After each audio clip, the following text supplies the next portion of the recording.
All right, good evening. Welcome to the City Council meeting for City of Temecula.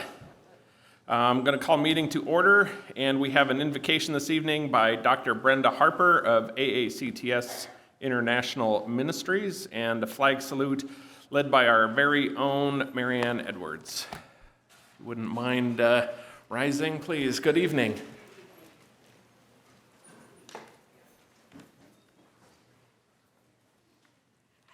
Good evening. Good evening to the entire City Council. I would like to thank you for this opportunity to give the invocation on tonight, to the mayor, to the city councilmen, to all the leaders that at every level here tonight. May God give you grace to bring truth, justice, and stability to our region. A special thanks to Naomi Fortella and the entire management team. Let us pray. Our Heavenly Father, we come to you tonight, ask for your guidance, wisdom, and support as the committee begin this meeting. Help the committee to engage in a meaningful discussion and that they will make every effort to keep the unity of the Spirit through bond and peace. We pray that God will reveal his infallible plans. We pray that the outcome of this meeting will be successful and that the City Council's decision will be beneficial and helpful to the community. Wisdom is the principal thing, therefore get wisdom, and all thy getting, get an understanding. I would like to conclude this prayer tonight with a famous quote from Henry Ford. Coming together is a beginning. Keeping together is a progress. Working together is a success. May God bless this meeting. Amen. Amen. Would you please join me as we honor our flag and country? I pledge allegiance to the flag of the United States of America and to the republic for which it stands, one nation, under God, indivisible, with liberty and justice for all.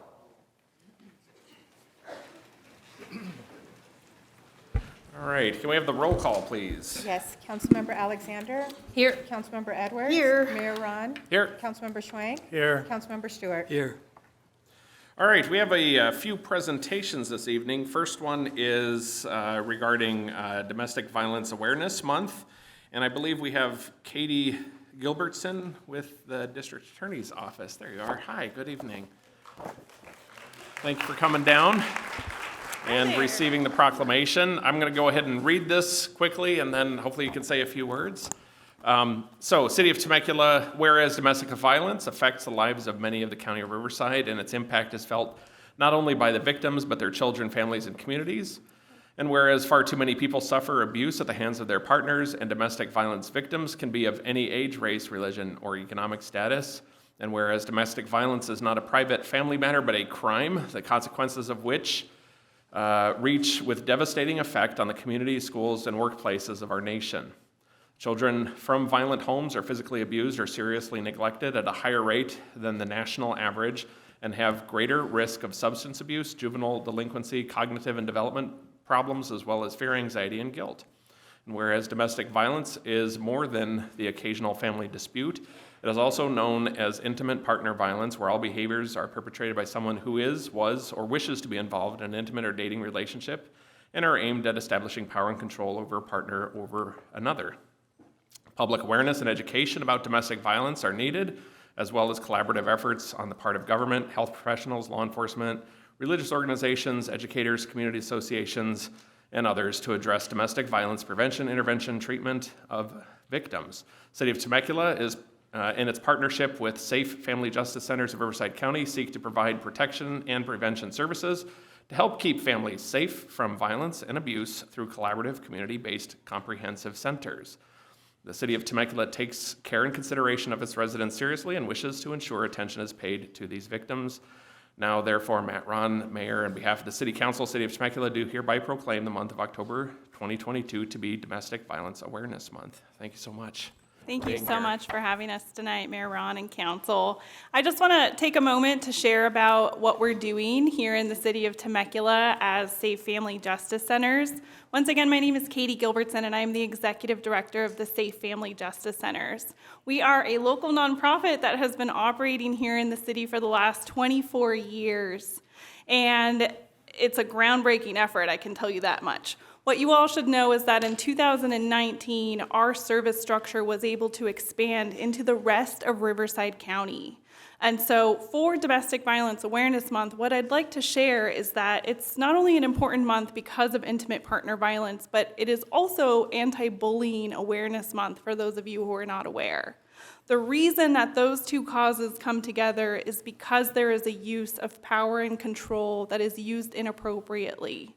And so with the many children that we interface with in domestic violence homes, we can tell you that 25% of our service population are children. The greater majority of kids that we work with in our homes are 0 to 12.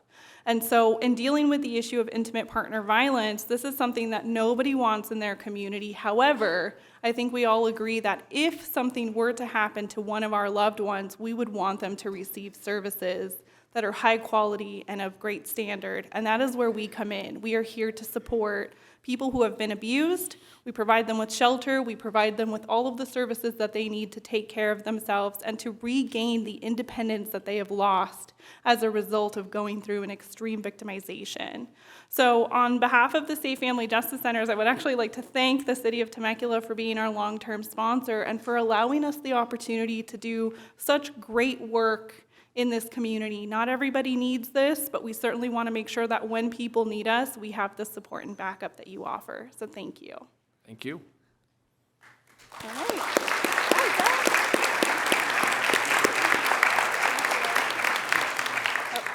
Oh, I'm sorry.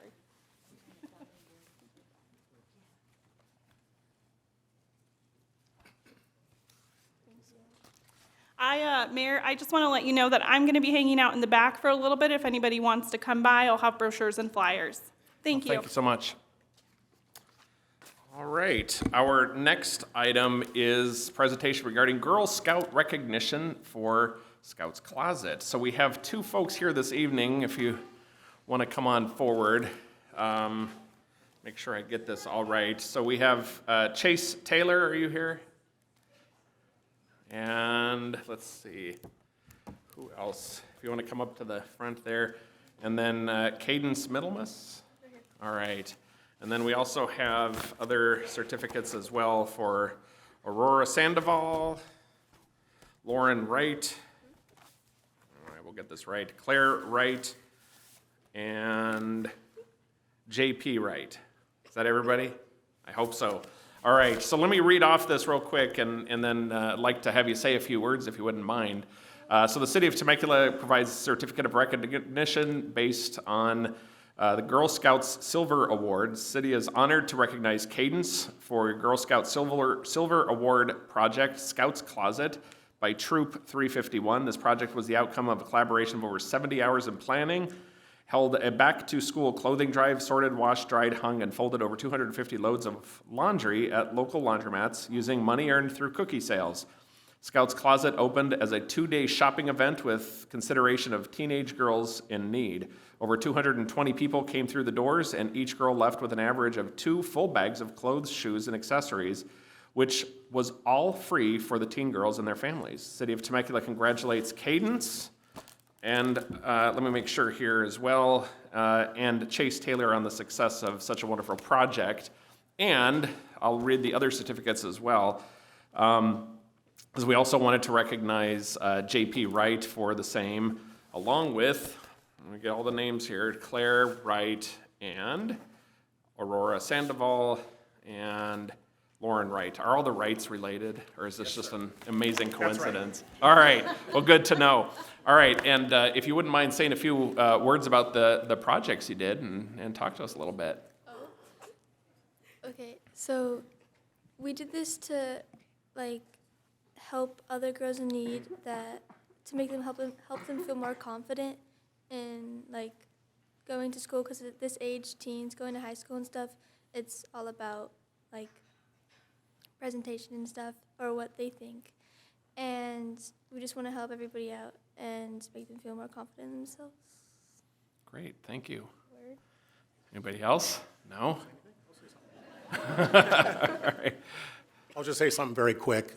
This is the true heart of the community, coming together to fill the need. The girls collected all these clothes. It was donated by the community. They took care of them and cleaned them, as you had mentioned.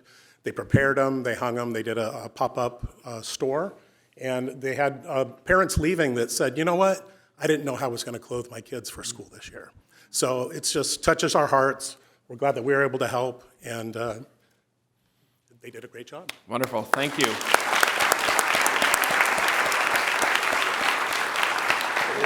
Okay, so I have a cadence minimus, and you also get a pin for your silver award. So congratulations. And then we have Chase Taylor. Chase, congratulations, pin as well. And Lauren Wright. There you go, Lauren, congratulations. And Aurora Sandoval. Congratulations, Aurora. And Claire Wright. I like seeing the resemblance here. And JP Wright. All right, thank you very much. Congratulations. Congratulations. Thank you. And Jonathan, fill in more here. And come back a little bit. Fill in back here, and then Sean will take a photograph.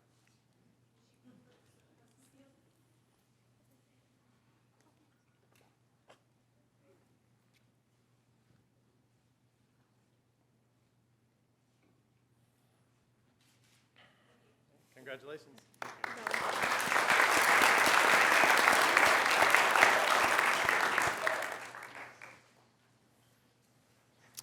All right, and then we have a couple of folks here to do a presentation, National Association of Hispanic Real Estate Professionals for Dia de los Muertos. And hopefully our NAR rep folks, oh my gosh, and dressed up too. All right, well, welcome, good evening. Thank you for coming down.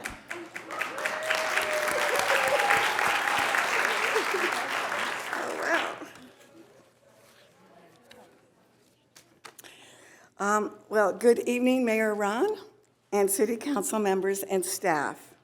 My name is Clara Asimakopoulos, and I'm a real estate broker and the Government Affairs Director for the National Association of Hispanic Real Estate Professionals, NAREP. I am here tonight with Maria Arellano to present a very important Hispanic celebration called Dia de los Muertos, which is also known as the Day of the Dead. But first, a little bit about our organization.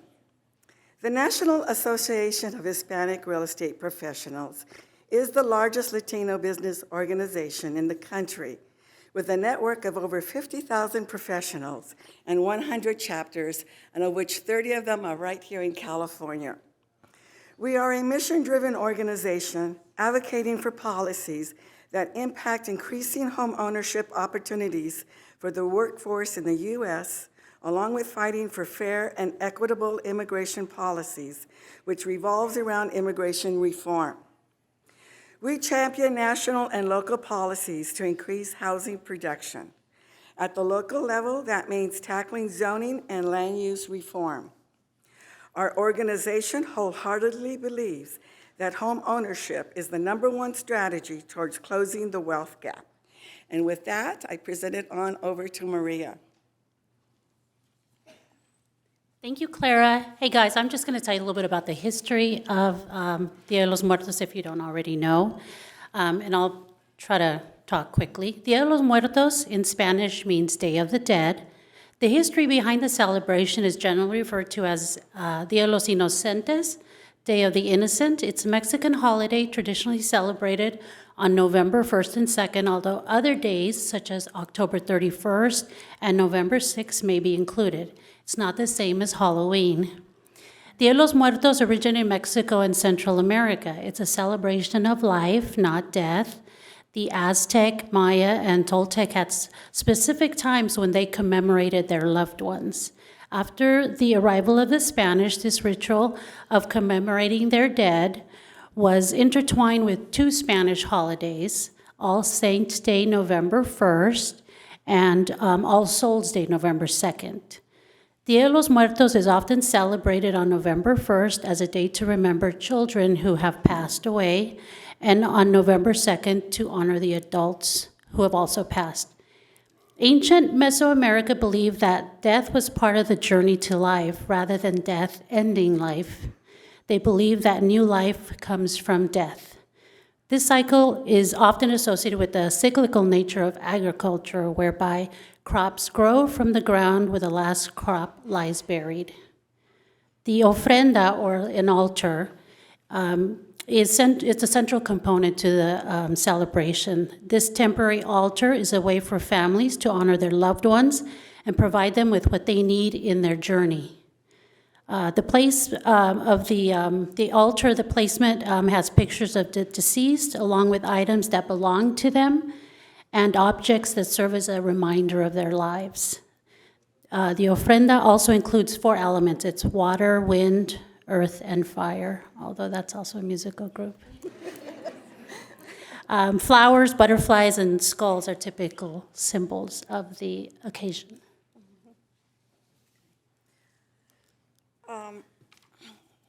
Our vice president grew up in Oaxaca, and he was not able to attend here tonight, but he has written a story of what it was like growing up and celebrating Dia de los Muertos, and so I'm going to read that letter to you now. Day of the Dead, or Dia de los Muertos, is a very special Mexican celebration that takes place between November 1st and November 2nd, where it is believed that the deceased loved ones come and visit their families and have a chance to enjoy time together again. I recall visiting my grandparents in Oaxaca, the south part of Mexico, and we would cook the foods the deceased family members loved and create altars, or ofrendas. During this time, my grandmother's home was full of different smells like mole, spices, chocolate, bread, and mezcal and fruits. My favorite part was making the path from the front gate to the altars with marigold flowers. The flowers symbolizes life and death, and the purpose of that path was so that los muertos could find their way back home to their altar or their ofrendas. I enjoyed the strong smell of the flower and always look forward each year to this celebration. Creating an ofrenda was also a lot of fun. My grandmother would tell me that there were 3 levels that needed to be in each altar level and the different elements, what the different elements meant. Each year I knew about her telling me about it, and it was a lot of fun. Making the ark was especially significant, as this symbolizes the desire of living in one day, join those who have passed to a better living. I was always tempted to get something from the altar, but growing up, you understood the purpose of the food and how that was special for your loved ones. Dia de los Muertos is a unique celebration where families gather at the cemetery and serenade their deceased loved ones, where families gather at their homes and share stories of their loved ones, where parents look at their families' altar pictures and speak to them as if they were alive. Because for this day, as an artist or a musician said, in Mexico, no se ama nunca muere, which means loved ones never die. Pass it on to Maria. Thanks, guys. Just to sum up, we also are here to invite you, anybody that's here physically and those in the viewing audience. We are having our Dia de los Muertos celebration here in Old Town Temecula this coming Thursday, actually, the 27th, from 5:30 to 8 o'clock, I believe, or 9. Yeah, and so you're all welcome to attend. You can purchase tickets if you're interested. Go to NAREP. You can see here it's NAHREP, Temecula Valley, and there you'll see a live link to purchase a ticket. So we hope to see a few of you there celebrating, and we encourage you to bring a picture of a loved one and come and celebrate the occasion with us. Again, it's this Thursday at Bailey's in Old Town. Thank you. Thank you. All right, thank you so much.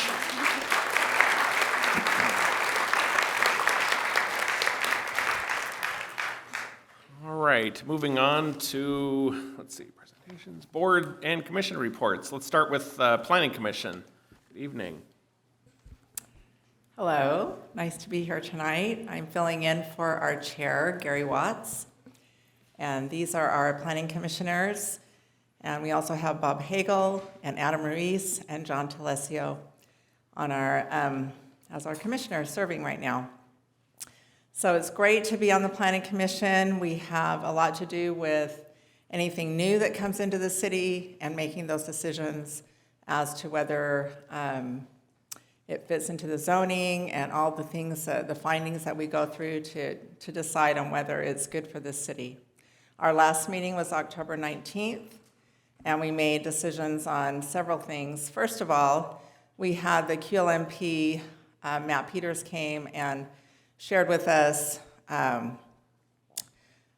it's a draft of the QLMP, and we were able to give some feedback to him, and we hope that that feedback will be taken by our subcommittee, and then that will be brought to the city council to vote on.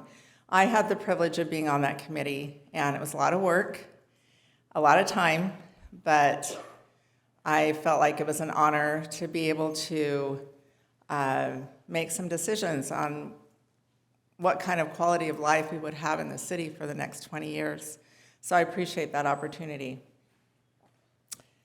Next, we voted on Roy Pa Ranch, and we had 3 different subdivisions that we voted on that were the bigger homes, and there weren't any public comments, and we voted on this 4-0 to approve the applications. The architectural styles, sorry, I'll go back to that slide, are interesting. We have a southwest in there, which we were kind of like, how's that going to look? But it looked pretty good in there as a mix with our other 2 styles. So this is out Somers Bend. Used to be called Roy Pa Ranch, now Somers Bend. And these are the bigger homes that we were able to vote on that are going to be very nice out there. Okay, next slide. We also voted on some modifications to Vine Creek, which will be located on Pujol Street. Also, we have had previously voted on Vine Creek and how it was going to look, and we're excited about the look of this and on Pujol Street, which is, you know, our old town and Pujol area is really nice. People go out there, it's a very nice area, and it didn't used to be. So for me, this is definitely progress. Next. And then we also reviewed some amendments to the Old Town Specific Plan, some of them including height standards in the downtown core, and also the porch, commercial porch frontage type, kind of like what we had for the outdoor dining during COVID, and then some commercial ground floor facade standards, and also amendments to add beer tasting, escape rooms, and entertainment, and removal of the nightclub category from the use matrix. Next. I think that's it. Any questions? We had a busy, actually it was our longest meeting I think we've ever had. It was 2 hours. I know that's nothing to you guys. There's a lot for us, so anyway, thank you. Good, thank you. All right, Ready Commission. Okay, great. Thank you, Mayor, City Council, staff, and guests. The Ready Commission is made up of 7 residents who serve together as our advisory committee to the City Council. Adam Aventhal, Eric Faulkner, Lyman Ledger, Crystal Pastorian, Jackie Steed, and myself, Denise Wilson. The description of the Race, Equity, Diversity, and Inclusion Commission, also known as READY, reviews and make decisions, actually make recommendations on topics of diversity and inclusion within the city events, services, programs, and policies, and to enhance the community relations. We met on October the 13th, and we had 2 presenters. The first one was from Michelle's Place. Kim, which is the executive director of Michelle's Place, gave a presentation that they are a full-service cancer resource center right here in our community, providing free resources to families dealing with cancer And from the Ready lens, they offer free services and programs that are provided to all socioeconomic backgrounds. They also have Spanish-speaking support groups, multi-shades prosthetics for clients, which is very important. And they also demonstrate a commitment to the DEI, which is diversity, equity, and inclusion value, as a condition of their grants funding. The commissioners were also invited to go and tour their newly expanded facility. So we're looking forward to that.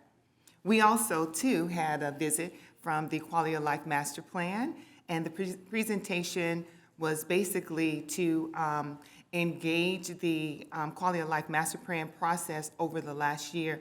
And we had 2 of our members to take part in the Quality of Life Master Plan. Basically, this is the process over the last year that the City Council's direction, especially with the respect to the quality core value. The presentation highlighted the process, the public input, and a summary of the goals and indicators in the plan update. The commissioners had the opportunity to ask questions and to give their final input on the draft for their QLMP, which is also called, and there were no changes at that time. We invite you to our next meeting, which is on November the 10th at 6 p.m., and we meet right here in the chamber, or you can watch us on television. And Mayor, that completes my report. All right, thank you so much. All right, moving on to public safety report. Captain Hall, good evening. Good evening, sir. Just tonight, I'll go over the calls for service. It's our year-to-date, 2022 to 2021. We've had 58,864 calls for service versus 62,920 in 2021. For just the month of September, we had 5,805, and in 2021, we had 6,760. That's the end of the report. Thank you, sir. All right, public comment, non-agenda items. Do we have any public comments this evening? Mr. Mayor, we do have public comments on non-agendized items. Based on the number that I have, 12 at this time, I do think that we will go ahead and usurp the full 30 minutes. So I'll go ahead and start calling them up in the order that they were received. Thank you. The first public speaker is Bob Cowell, to be followed by Pam.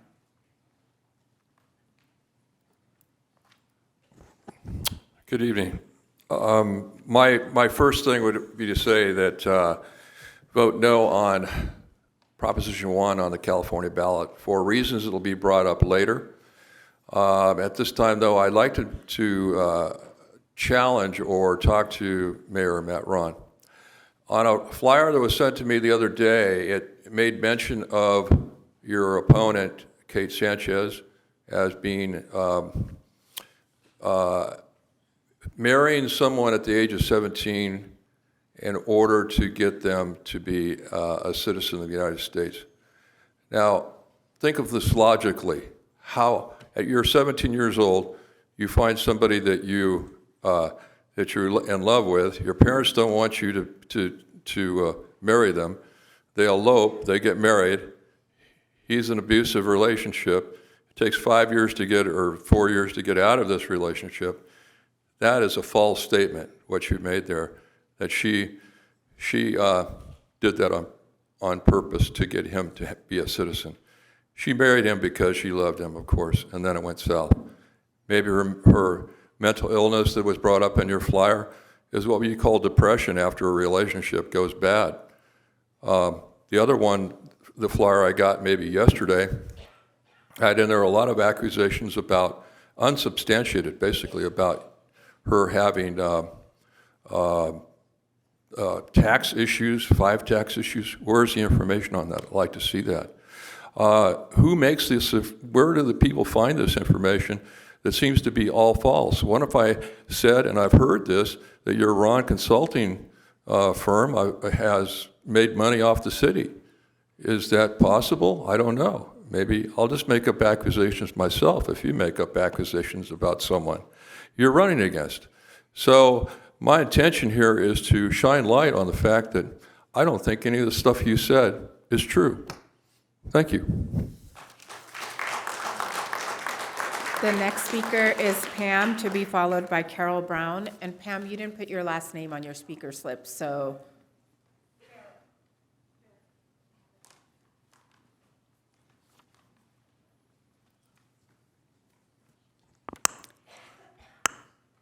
Evening, hang on, can you reset the clock? Yeah, it will reset Thanks. when she starts.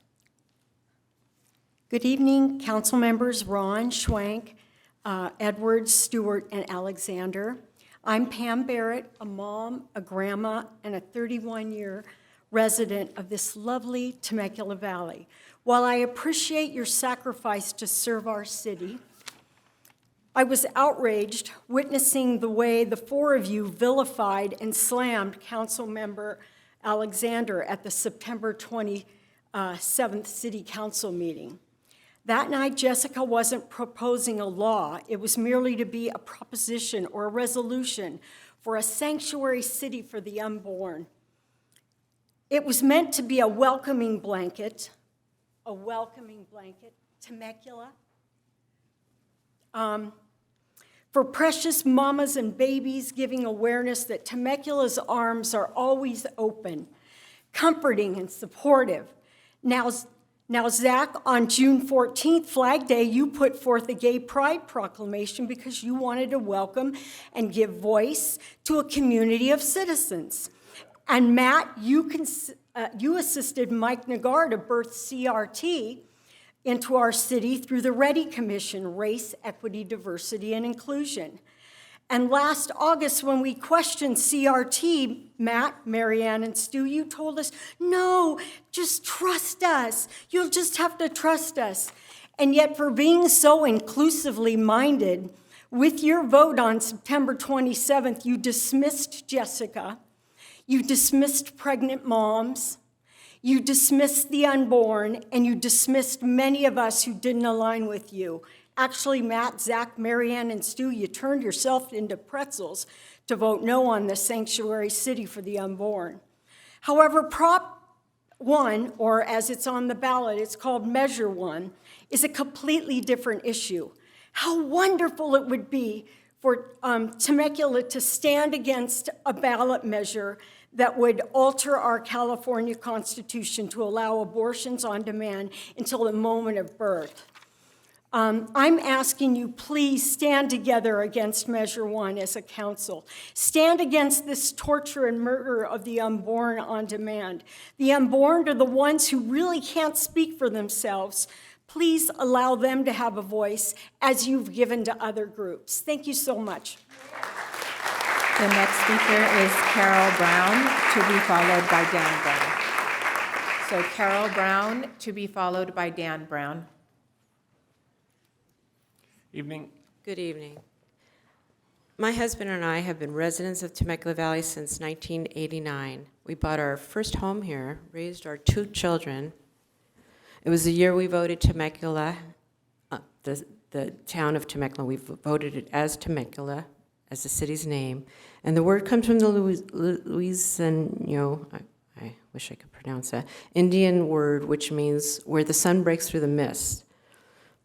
And at that time, many sheep pastures and pastures were surrounded, and then the Promenade Mall was built, and many homes here now. But I'm speaking tonight in regards to 2 tries I tried to, but was unable to, and I was hoping that our city council on the 27th meeting would have voted Temecula as a sanctuary city for the unborn, a safe place to come for women to make the choice to have their child.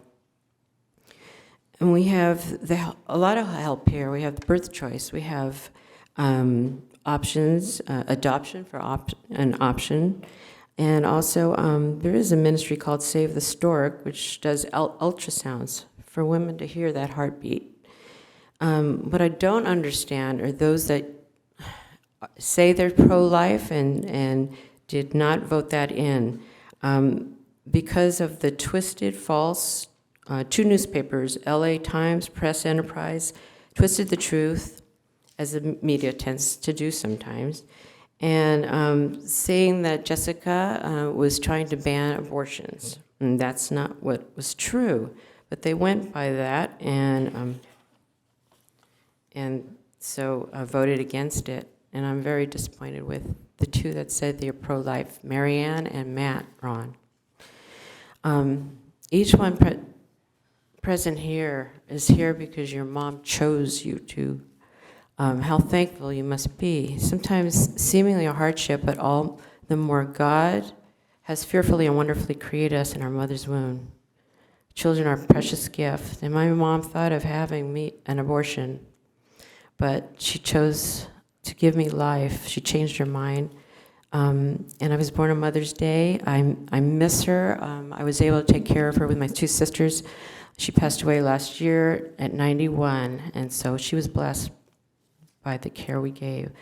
I've got to confess, I also had an abortion when I was in my 20s, but God got a hold of my heart. He gave us his life. Jesus Christ, the most selfless act, no greater love than this, that a man gave his life for a friend. I found that he forgave me of all my sins, and which he can forgive each one of us too. I know the good shepherd who gave his life for the sheep. He hears his... Your time's up, I'm Yes. sorry. Thank you. Sorry, John 3:16. The next speaker is Dan Brown, to be followed by Nick Sobson.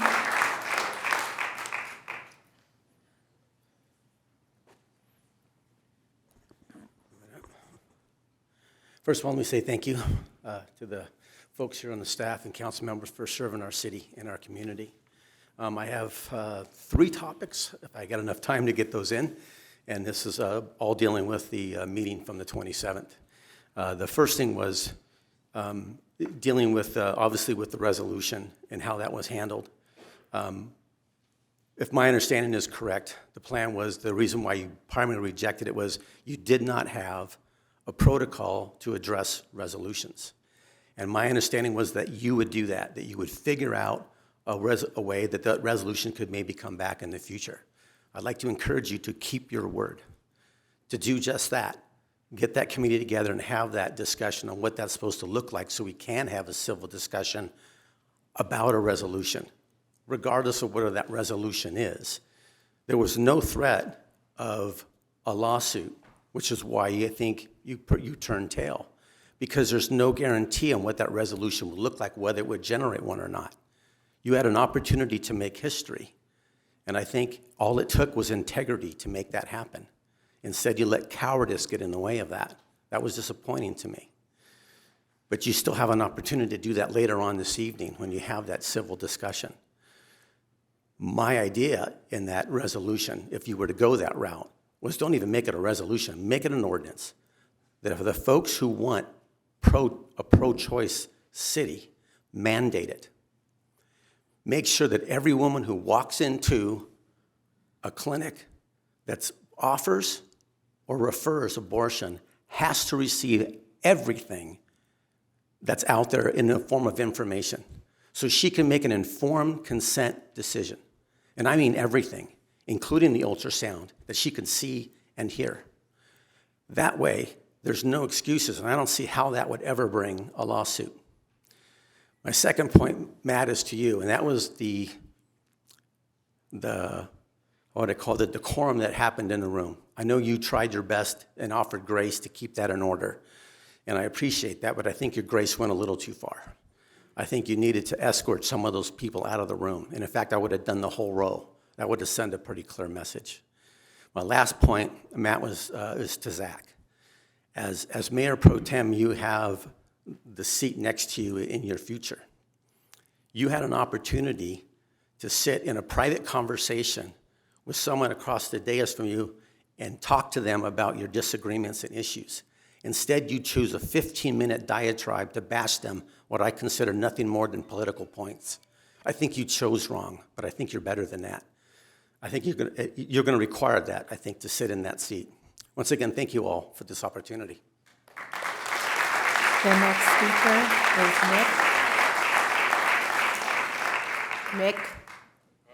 Mick. And after Mick is Greg Langworthy. Before you start the clock, can Marianne put her phone down? She hasn't paid attention to one person in this room right now. No, it doesn't matter. You're not paying attention to us. Can you start my clock now? Reset my clock. Mr. Mayor, I start the clock the minute the person starts speaking, so. Let's go ahead and restart that, please. Thank you. Go ahead. All right. So supposedly they say reproductive rights is on right now. So as a society, we've been redefining words. Reproducing means to make another. When you terminate that, you have no longer reproduced. And the same thing with sanctuaries. Rob Bonta wrote you all a letter threatening to sue you if you had done this resolution, put it on the ballot, and you four blinked. And she's still not looking. I'm looking over my glasses at you. It's just rude. Right here on the screen. So you four blinked. I've seen squids with a stronger spine than you four. And that's sad. It really is. The following week, California turned around and said they are now a sanctuary state for children who want to do hormone replacement therapy, want to have sex changes, taking the rights away from parents, children under the age of 18. So you blinked, and they laughed and went after it and became another sanctuary city, as they do for illegal aliens and everything else. So why is it okay for the state to do it, but not the city? Why doesn't your city attorney ask them that question? Let them sue you. Make it a media frenzy to show the hypocrisy. You know?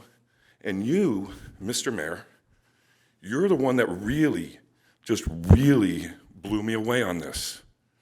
You and I attend the same church. You went and got baptized. I've seen you sitting there in church. I expected more from you. I really hope Kate Sanchez beats you right now. Because at least if she gets in office, I know she's going to screw me. She's honest about that. I don't know what to expect from you. You and I don't have the same values. And that's why on my ballot, that race stays empty. You don't deserve my vote. You haven't earned my vote. And I honestly hope the four of you don't return to the city council when it's your time for re-election, because you haven't done what you swore to do, uphold the Constitution of the United States of America and defend the citizens of the city of Temecula. You're worried about brownie points. You're worried about your political future, no more, no less. Thank you. The next speaker is Greg Langworthy. Greg. And then after Greg Langworthy is Simon Cooper. Go ahead, Greg. Good evening. Of course, you know I'm Greg Langworthy. I'm speaking on behalf of the Salt and Light Ministry at Calvary Chapel Bible Fellowship in Temecula. And we are encouraging the council members to create a city resolution declaring their opposition to Proposition 1.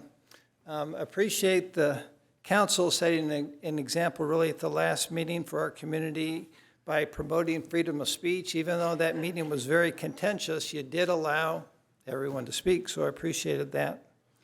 And you did follow the city council policy. I thought City Attorney Peter Thorson did a very good job explaining the policy to us in the crowd, and then I think you guys followed the policy. He gave you 3 options. They were clear, and I was disappointed with the opposition to the resolution by 4 of you, but I thought you did the policy the right way, which I appreciated. Though the resolution under consideration today, I think for a future agenda is different than the one that you discussed September 27th, the central question remains the same. Is the unborn child in his mother's womb a person worthy of protection by our government officials in Temecula? I think that's the central issue to be discussed and decided. My daughter Liz, she's got a 1-year-old son named Andrew. Andrew today has a voice, and we hear it often when we go visit. When he was inside his mom's womb, he didn't have a voice, but do government officials still have an obligation to protect him inside the womb as they do to protect him now that he's outside the womb? Proposition 1 would give the abortionist the legal right to kill the unborn child, even though he is able to live outside of his mother. This violates not only his God-given right to life guaranteed by our Declaration of Independence, but also violates your resolution 2020-56, which stated, the City Council supports the fair and equitable treatment of all human beings in a just society, which is consistent with our declaration, but doesn't that apply also to the unborn babies in Temecula? That's really the decision needs to be decided upon. So our Constitution provides us the means of resolving this issue peacefully through vigorous but civil debate and ultimately through the ballot box. And so I appreciate you giving us in the community opportunity to debate this issue. You're also giving us the opportunity to see where you stand, not only by what you say, but then by how you vote. So our ministry encourages you to take a principled stand against Proposition 1. It violates the very principle of protecting the most vulnerable in our community. Thank you. The next speaker is Simon Cooper, to be followed by Payam Dineshwar. So Simon Cooper, followed by Payam Dineshwar. Good evening, Mayor Ron, City Councilmen, City Councilwomen. My name is Simon Cooper. I'm here to urge you all to represent the pro-life members of this community who care about protecting the lives of the unborn. With Proposition 1 being proposed in the upcoming election, our state is at risk of being forced to accept late-term abortions and the loss of many parental rights. Now, I can't imagine why anybody would desire to allow this evil proposition to pass in our state, or even more importantly, right here in our community. But there are some who do, and regardless of what you see out there or you're seeing here or hear from tonight, they are the minority, fueled by selfishness and anger. I'm here to tell you that the majority of Temecula does not stand for abortion, and we absolutely do not stand for the late-term abortions that would be allowed right up to the minute before birth. I've heard at least 3 of you declare that you take a pro-life position, and with Prop 1 and other anti-life legislation on the table, now is the time for you to represent the people who voted you in because of your conservative values, and make the statement that the city of Temecula is not in agreement with this proposition. If you don't do this now, it may soon be too late. Temecula will just fall in line with the rest of the California cities that go with the easiest political flow, to their detriment. Regardless of whether Prop 1 passes or not, show that you're willing to stand up for the rights of babies, rights that should outweigh the rights of a pregnant woman who wants to kill their unborn child through a brutal abortion. I hope that the conservative majority in the city can count on you to stand up for what is right. Thank you. Payam? Payam? Yeah, you would be next. And following Payam is James and Janice Richardson.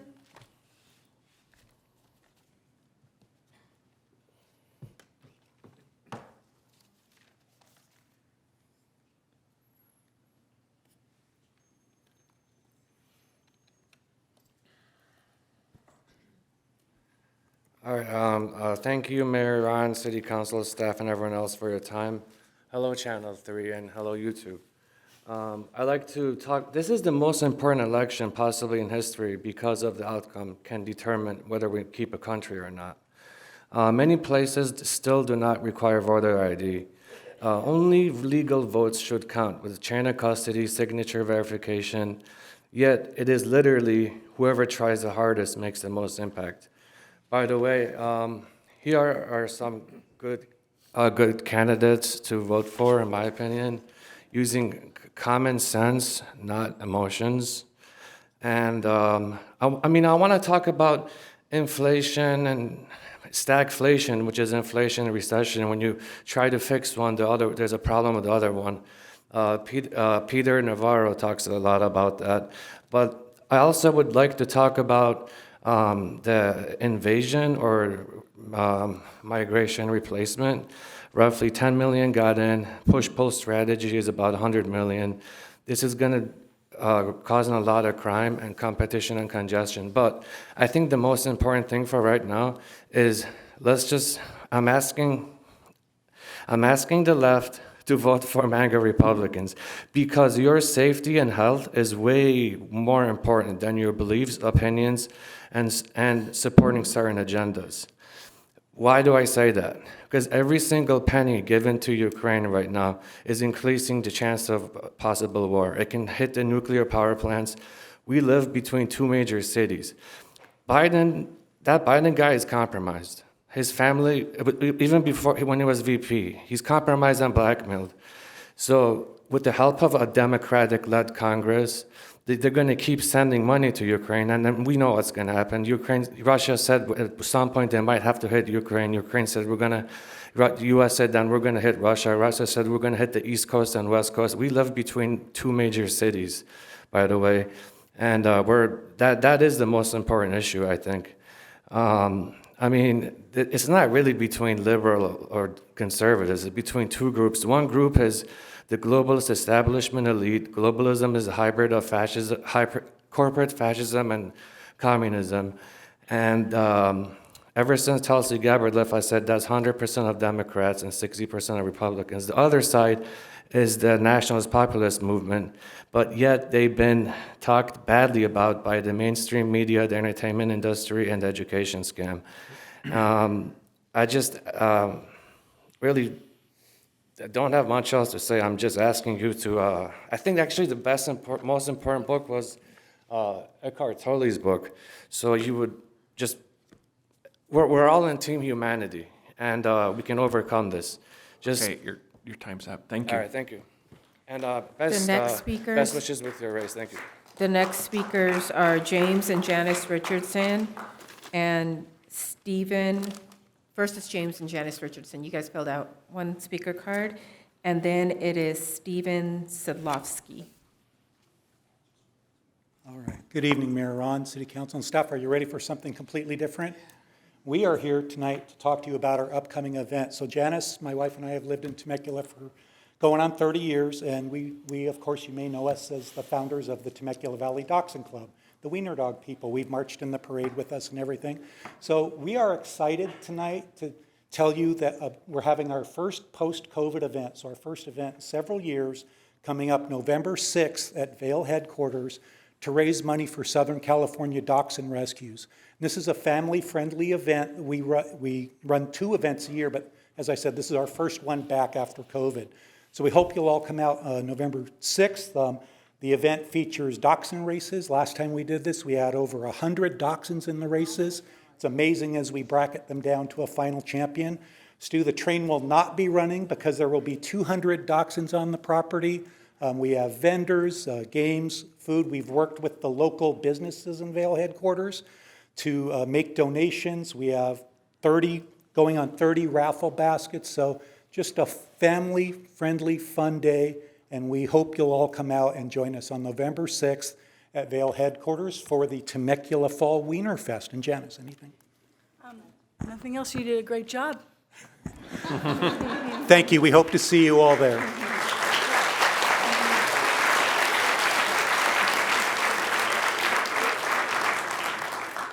Thank you, Richardsons. Stephen Sidlovsky. And then after Stephen is Bernard Budney. Evening. Good evening, Temecula citizens, council members, beloved Mayor Matt Ron. It certainly is a learning experience just to serve on City Council. 2 weeks ago, I provided all of you a new personhood resolution. I hope you've actually taken the diligent time to actually read that personhood resolution. To me, Mayor Matt Ron, that gives you a second opportunity and a chance. Do not allow the LA Times, the city of the angels of all things, our guardian angels, should be supporting this, and press enterprises to influence you in the wrong direction. I recommend that you pass the personhood resolution as close as possible to Christmas, okay? That's my recommendation. For anybody out here who would like my information, I'm not sure that's large enough to see, You're welcome to email me at brotherstephengerard@gmail.com, and I'd be happy to indoctrinate and educate everybody on the new direction of personhood. I believe your city is in a predicament right now because Sacramento thinks one way and your beautiful citizens and city think another way. I believe you need to move in the new direction of establishing a city charter. The personhood resolution will just reflect the future possibility of the city charter. How much time do I have? 1.5 minutes. Thank you. So far, I have spoken at the following cities in California since I've been here: La Mesa, Lemon Grove, Long Beach, San Clemente, San Diego, Santee, Oceanside, and of course, Temecula. Of all these cities that I've spoken to, only 3 have city charters. They will show promise to future personhood cities actually in California.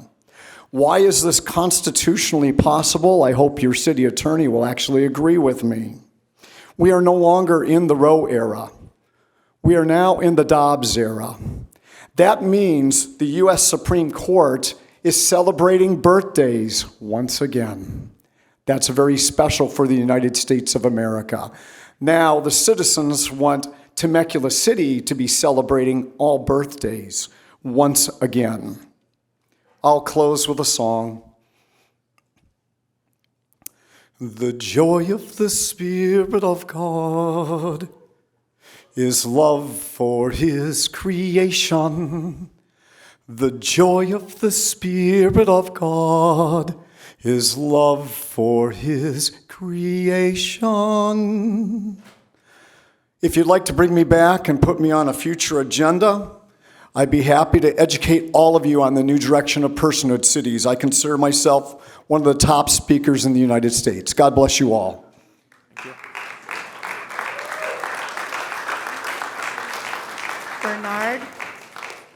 Bernard Budney. Okay, and then after Bernard is our last speaker, Bryant Rumbaugh.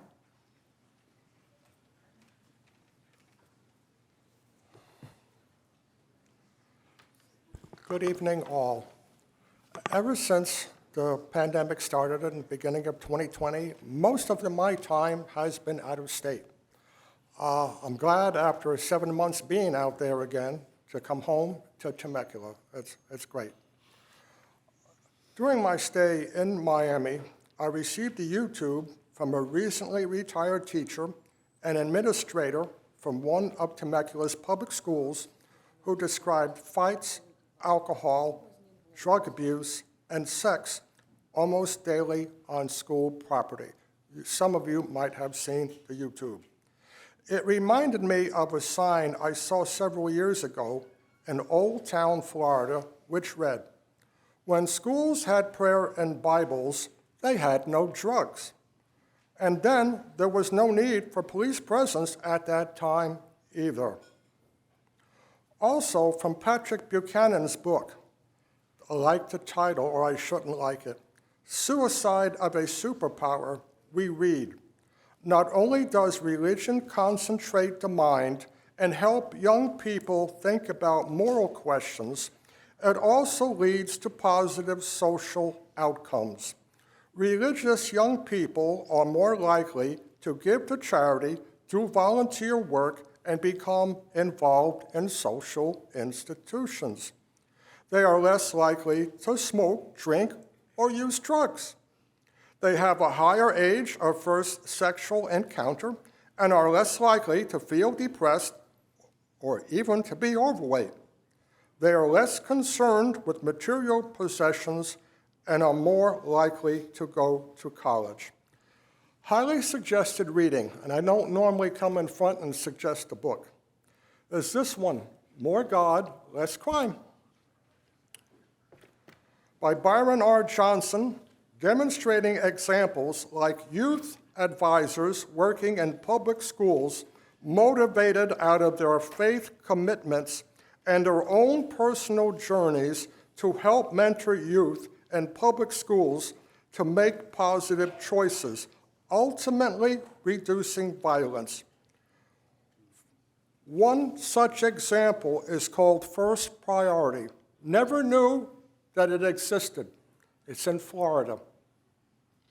Faith-based approaches are cost-efficient. You have volunteers. We are a community of high attendance rate. That is, we are a moral community rather than a secularized one. Remember, we live in California. I love this town. It's been one of the safest, one of the 10 safest, I should say, in all America. Sir, your time is up. Please keep it safe, successful for families. If you would like to discuss such faith-based approaches with me, I'm open to doing so. You know, after having had a career with the U.S. Customs Service, time is up. I'd like to see a change. Thank you. Have a good day. The last speaker is Bryant Rumbaugh.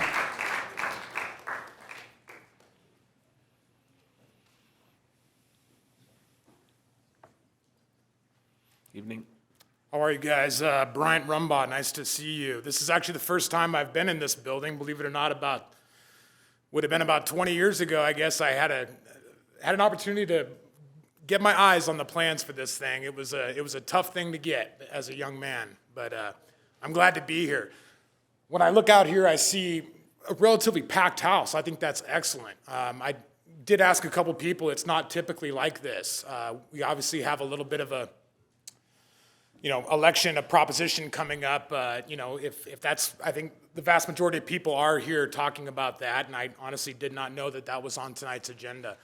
But, for me personally, I certainly do value the sanctity of life. I can say to every person here watching at home, I'm glad that they're here, glad they're present, okay? My views on morality, I'm not quite sure. I'm not sold on the fact that is something that can be legislated or governed. That is a societal issue. There was a couple gentlemen that spoke earlier that, he hit the nail on the head several times. And really the reason I'm here is that you guys are going to see me here quite a bit. I've actually been speaking at many of these county boards of supervisors meeting, because really what I am trying to do is kind of carve a new direction a little bit, kind of light something off. Go against the grain, which Temecula always has done. We've always been a little bit of cowboy style. But we need, as a country, we need to really kind of recognize some painful truths, such as maybe the fact that these campaigns are ran the way that they are. They have been ran the same way for our entire lives, very expensively. I see your signs all over town. I'm sure you're spending a fair amount of money, you know what I'm saying, or having to get these political action things coming through. My question is that why in this digital age are we still doing that? Okay, everything that when I listen to my music on my phone, I'm getting ads for the mayor of Los Angeles saying how he is pro-choice and he would never, step in on whatever. It doesn't matter what he said. But my point is that times have changed. I've got a lot of brain power that I've put into something, and I'm going to be trying to present it. And it ain't going to make sense initially, but just because it doesn't make sense doesn't mean that it's going to work. Okay, just because people don't understand it doesn't mean that it's ultimately not going to cure a lot of our societal ills. Okay, ultimately we need to get a morality upgrade. We need to have a representative government like our Constitution guaranteed us. The citizens need to be here. They need to be active. When I go to these county boards of supervisors, no comments, no speakers. Time is up. All right, bud. Thank you. Okay, thank you all. City council reports. Do we have any this evening? I just want to make something clear. So I was accused of working on my phone, and I wasn't working on my phone. I cannot see very well at the podium, if they're at the podium, but we have a split screen in front of us, and down in the bottom right-hand corner is a little picture of the person at the podium. So I choose to watch that picture so I can actually see a face with features on it. Otherwise, it's just a blob of somebody standing up there. So if I look like I'm looking down, I am in the bottom of my screen right in front of me. All right, thank you. Any others? Stu? So I had brain surgery like not even 3 weeks ago. So if I don't make it through the whole meeting and you see me leave, it's because I've had it. So don't think I'm ignoring you guys or don't have any compassion for what you're talking about, because I totally get it. But I'm not sure I'm going to make it. So anyways. So with Stu, it really is brain surgery. Yeah, thank you for being here, Stu. Okay, I have one slide, I think. Just wanted to make note that the 10-year anniversary of Pechanga Puesca Mountain Day is coming up. This will be on Tuesday, November 15th here at City Hall, starting at 4 p.m. Hope to see everybody there. We'll start at the front steps and then continue our city council meeting here that evening as well. One other quick thing, I don't think I have a slide for that, but one other quick thing I wanted to report out was I was invited to attend a discussion with Congressman Calvert and the ranking member for natural resources, brought in pretty much all of the cities in southwest and northern Riverside counties to discuss some of the issues with permitting, water issues, endangered species habitat issues, so forth. A lot of the same, conversations that we've all experienced here on the dais, having to do with difficulties in getting permits done, timeliness, and then most recently some of the issues related to good infrastructure projects, especially those that are trying to protect property from floods or fires, and then running up against, issues that are related to permitting. And so it was great to be invited out to that, represent Temecula, have a conversation, share our stories, but also a lot of the successes that we've had over those years as well.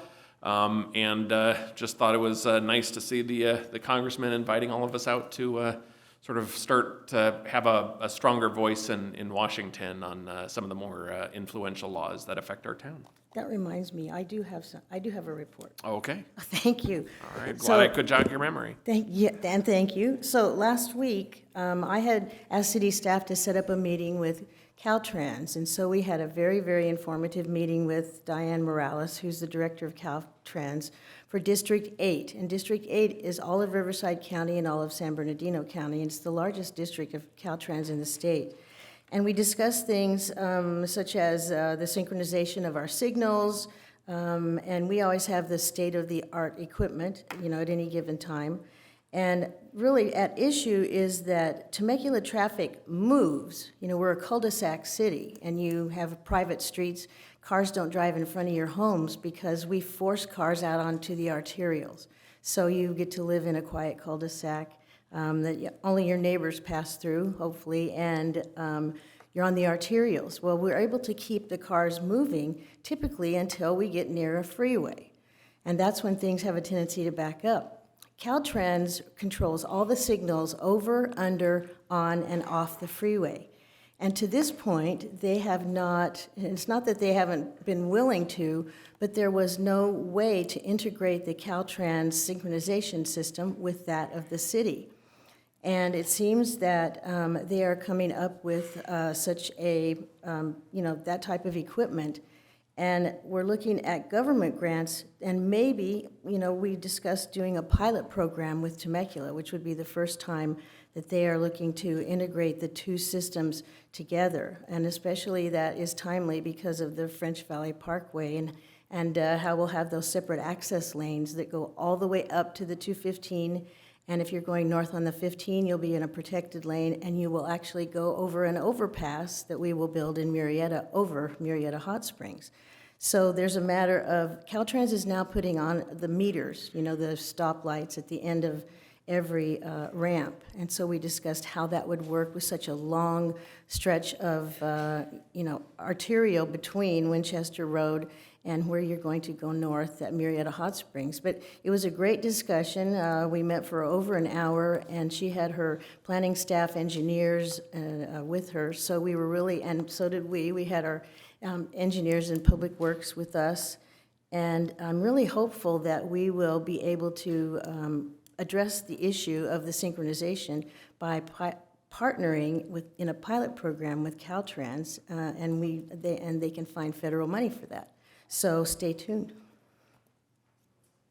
All right, moving on to consent calendar. Do we have any comments on consent? We do, Mr. Mayor. We actually have 4 public comments on consent item number 9.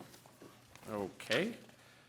So would you like to go ahead and pull that item and go ahead and approve the balance of the consent? Yeah, let's go ahead and pull that item and I'll read the rest of that. Item number 1, waive reading of standard ordinance resolutions. Item number 2, approve action minutes of October 11, 2022. 3, approve list of demands. 4, approve city council meeting schedule for November and December 2022. 5, approve site access for research agreement with Center for Natural Lands Management, Riverside Conservation Authority, and Riverside County Transportation Commission on city-owned properties within Roripaw Ranch. 6, approve license agreement with Eastern Municipal Water District for facilities removal on Pujol Street. 7, approve First Amendment to non-exclusive commodity agreement with SWARCO McCain, Inc. Item number 8, accept improvements and file notice of completion for pedestrian signal equipment upgrade citywide PW 1910. And then item number 10, receive and file temporary street closures for 2022 Winterfest events. Move approval. Second. Please cast your votes.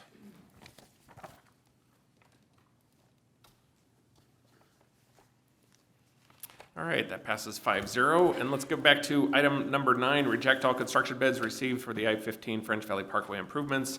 Phase 2, PW 16-01, authorized construction contract to be rebid. Can we take public comments, please? Sure.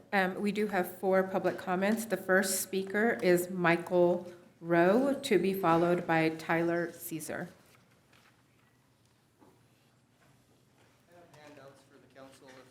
All right, you can drop those off at the city clerk, please.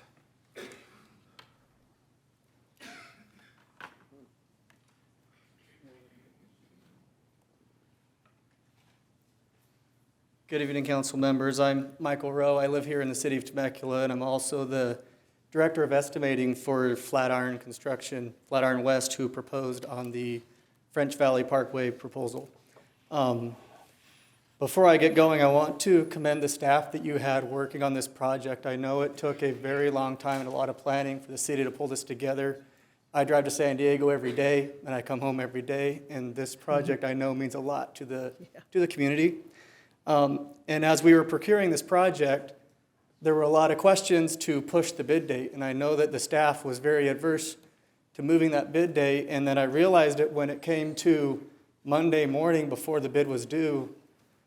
Your staff was doing RFI question responses over the weekend, and they were publishing addenda over the weekend to hold this bid date. To work with a staff like that, I haven't seen a public agency work like that before to maintain a bid date like they did, and I appreciate that. I know I don't have a ton of time, and I appreciate that you've given me this countdown clock here. This countdown clock is the same thing that we see while we're on Planet Bids submitting our bid. So I'm the director of estimating. I was involved with this project throughout the whole duration. On bid day, this project was a very complex project, a lot of subcontractors, a lot of DVE participation and documentation that was required. We started closing our bid the day before the bid was due because it was a 10 a.m. bid closing, which is a very difficult position to be in as a contractor, to pull contractors out of bed and get their quotes going. On the timer, when we submit our bid, and I don't know how this thing works. Does this work? So this is the timer. So I'm going to presume that I don't have 3 minutes and 59 seconds, but I'm going to have up to 3 minutes to deliver this. And so I appreciate this stop clock you gave me. And this is the same thing that we see as contractors when we log in to Planet Bids. So you can see here, there's 2 bids here. One ends in 13 days. It has remaining time. The next one says we got 23 hours, 3 minutes, and 8 seconds. So as a contractor, when we log in to submit that bid, we know the exact second that bid's going to close. It's not any secret. In addition, I have a proposal here that was done where it has the same listing here, 2:00 p.m. There's no seconds listed. And lo and behold, you have MCM and security. They were able to get their bid in on time, which baffles me that they didn't have that extra 59 seconds that they believe that they should have had. So I'm going to propose that the reconsider the rejecting of all bids and award it to the best low qualified bidder. Thank you. The next speaker is Tyler Caesar, to be followed by Sean Ashburn.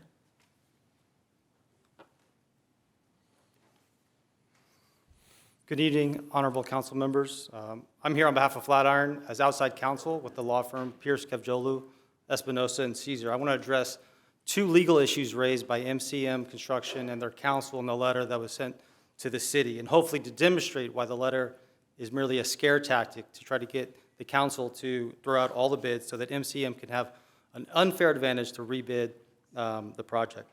Now, although MCM threatens the city with litigation, MCM lacks standing to even protest the bid, and I'll explain why.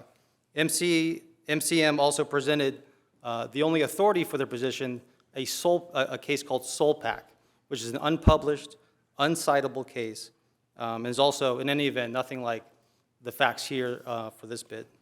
First, the standing issue. MCM doesn't show or argue that it has standing to protest the bid.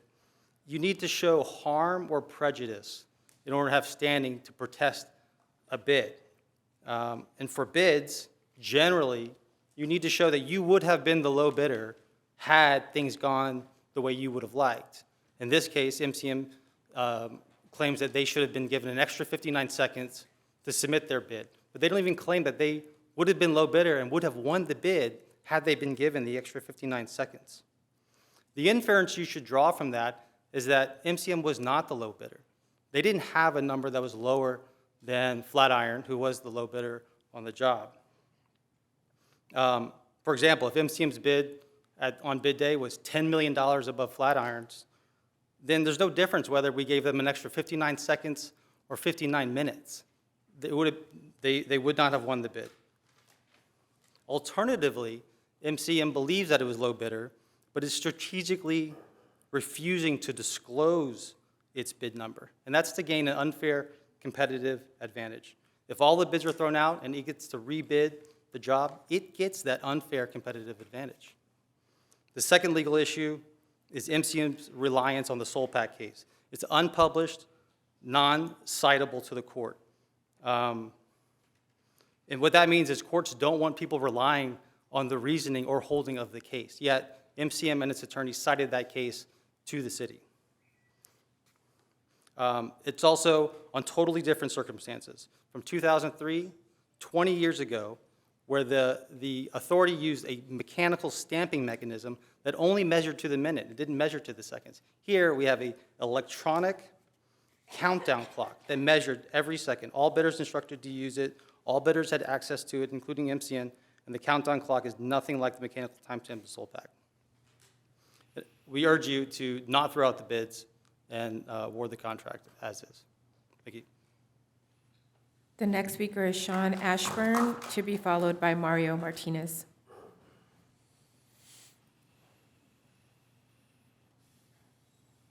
Hi, good evening, Council. Thank you for having us tonight. My name is Sean Ashburn. I'm Corporate Counsel with Flatiron West. Here again to ask that you do not reject all bids and that you award to Flatiron the lowest responsive bidder here. So I understand the city's goal. You want to get the project done. You want it done quickly. You want it without protests, litigation, any hassle. We're concerned that there's an idea that just by throwing out the bids and relighting it, that's the path of least resistance. That's the easiest way to go, right? That gets the project done quicker. But we think it actually creates issues that don't exist. You have a good system. You have a good countdown clock. It's very clear what the expectations are, what the rules are. So here, the path of least resistance and the quickest way to get this project to notice to proceed is to award to Flatiron. Tossing out the bid creates problems. Like my colleague said, it creates unfair practices, right? So now we have 5 contractors who knew how to submit a bid, submitted on time, followed directions. Now all of their prices are out for everyone to see. All those unit prices, now the bidders who couldn't get their bid on time, couldn't follow directions, now they get the benefit of using those prices for their bid, but without having to disclose theirs. So then the concern is, now with that unfair advantage, if one of them wins, is one of the other 5 going to raised that as an issue, right? So now is it creating an issue where today none exists? And the other piece of this is Flatiron is responsive and we're low. Our bid is good, there's no issues, whereas now if another bidder comes in, they're low, we don't know what kind of issues they're gonna have, they may not be responsive. Now you may be dealing with a protest that is genuine, a real problem with their bid, that now delays this project even further. Whereas here, there's no problem to actually address. The other issue is the potential cost impacts. As we know, the market's been just wild, right? So we go to the grocery store, we see prices increasing. In construction, we see the same thing. Commodities are high with any embargoes, any wars. There's just sudden shifts in our pricing that we're seeing in the market. And so now the city of Temecula is being asked to throw out the bid, throw out the low bid, and take the risk of escalation that could happen in between now and when we submit our bid next time. We work to keep our prices low, that's how we won this project, but we can't control our material suppliers. So there is that risk, and now the city's taking, instead of awarding to Flatiron, where now the city has no risk. So we ask that you've heard more information tonight, we've submitted more information. We understand this is a big deal, big issue. We ask that you not throw out all bids today, that you take time, look at the new information, talk with staff, identify what the best path is, and award to Flatiron at the next meeting. Thank you. Thank you. And Mr. Mayor, the last speaker on this item is Mario Martinez.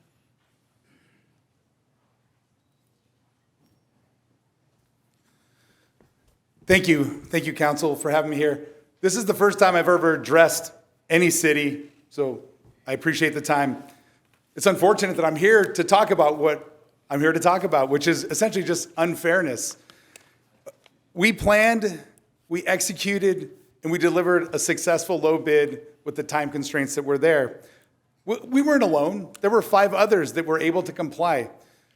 Prior to the bid, we asked many questions, like Mike Rowe had stated. We'd asked many questions that would benefit all the bidders, all the things we were concerned with. And we were concerned with the amount of time it would take to submit the documentation, because we recognized that the city wanted to get this job out on this, get the job working. So what that required was us to bring in extra resources. And I'm assuming those other 5 bidders had to do the same thing. So they all came there prepared to follow what we're required to do as a low bidder. We do this, we bring in resources, we're a private organization, we bring it in to deliver these projects and to follow the rules.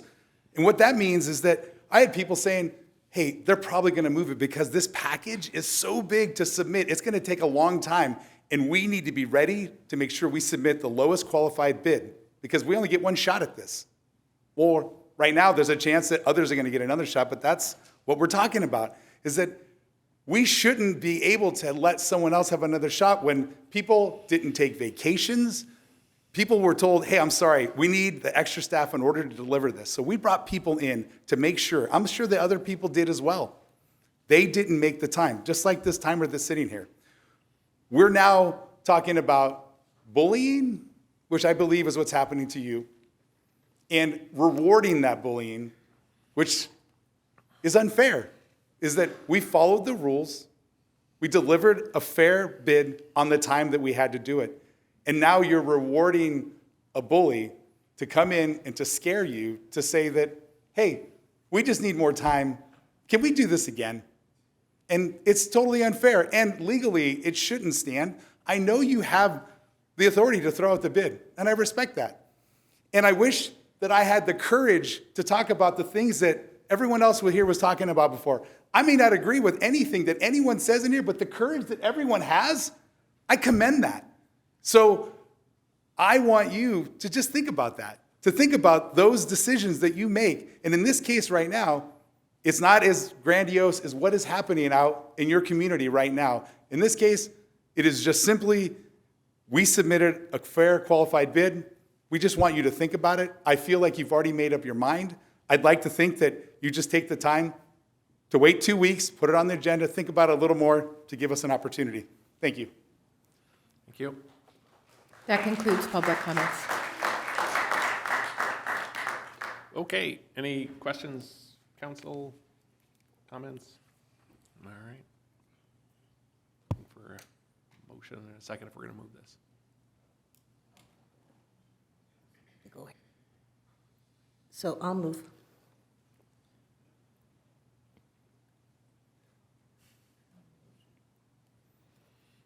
We're lacking a second here. I have the motion by Councilmember Edwards, but I'm not hearing a second, so. Well, if we could get a second, then we could discuss, and then nobody's required to I mean, then we can vote. But I have a couple of questions for staff to share.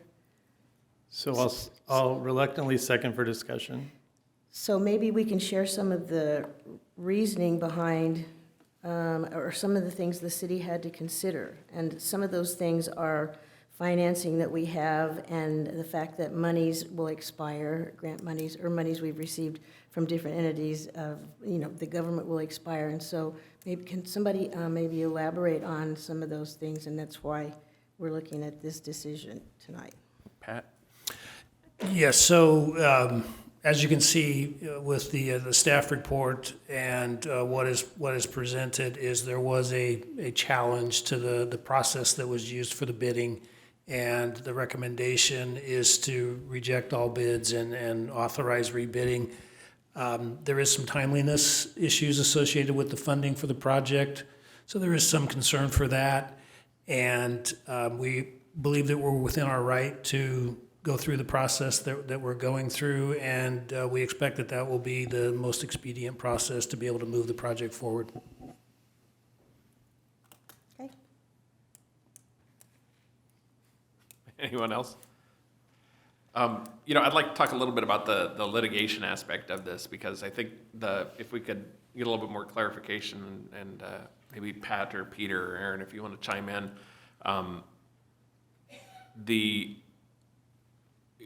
One of the conversations we've had earlier was whether or not we're able to proceed rapidly on this project, because there is an issue with the funding, and those funds potentially expiring or being, with funds from Caltrans or others being reallocated to other projects, if this is dragged out in a protracted litigation by the other company. So could you speak to that just a little bit? Yes, Mr. Mayor and members of the City Council. We have been debating this and working through these issues for the past week, ever since we got the MCM letter. We just got letters from Flatiron, I believe yesterday or today, but I can assure Flatiron and the council that all of those issues they raised went into our thinking about what's best to do. We looked at all of those issues and on balance came up with the fact that we cannot afford to have 2 years worth of litigation and jeopardize the substantial federal and state grants that the city has received for this project. So the position is that we'll reject all the bids. We'll set up a bid schedule that's shorter than it would be normally because it's been out for so long, and hopefully that will resolve all of these issues without jeopardizing the grants that the city has already received. Yeah. So I think that the biggest issue I have with this is that we are rewarding folks that aren't, doing their job. I think I mentioned it's like the student that didn't turn in their homework, and we're like, we're going to move the goalpost for you. So I don't like this one bit, but unfortunately, I don't necessarily want this to result in a project that doesn't get built for our community, because I think that is the most important thing. So again, I don't like it. I think this is trash, but unfortunately, here we are.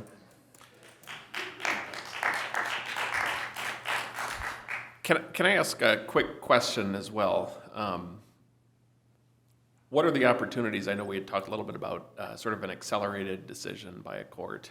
Obviously between the time we received their complaint and this council meeting, it was too short a window. But what's the window if we were to request a decision? Well, if normally the process would be that the bidder protesting would seek to file some type of restraining order to block the contract from being entered into, and those do have a relatively short period of time to obtain a decision from the court, but it doesn't take into account a short period of time for an appeal. So we have not only the actual process in the trial court, but we have a potential appeal after that. And so the other option would be to wait for an appreciable period of time and not award it, but you would be losing time on the project there as well. So again, I sympathize with you, I sympathize with Flatiron, I sympathize with their argument, but we're trying to come up with what is best for proceeding with the project without losing the grants and getting this project built, because as you all know, this has been of critical importance to the city for a very long time, and everybody worked extremely hard to get us to the point where we are today. All right. Anybody else? I'm just going to add something. Yeah. You know, I just want to say I appreciate, first off, Flatiron, for you guys coming out and talking with us. So I applaud all of you for coming out. Thank you. But I just do want to say that I am quite disappointed with a company that entered in the bid late. That is not how Temecula works. That's not how we operate. And so I just want to say I would just hope that next time they would do a lot better and get their stuff submitted a lot earlier and sooner. So thank you. Okay. We're definitely stuck between a rock and a hard place, just because of the funding. Were it not for that, I wouldn't hesitate. But because of that, I don't know that we have a choice.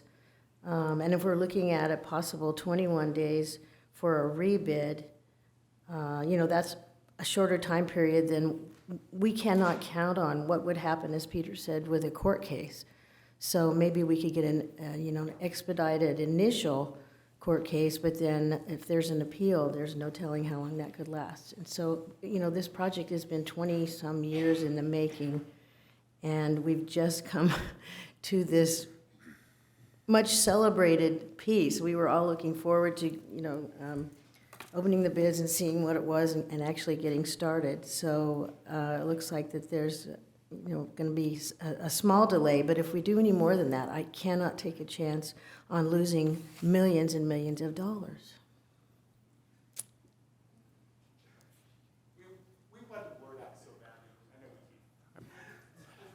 All right.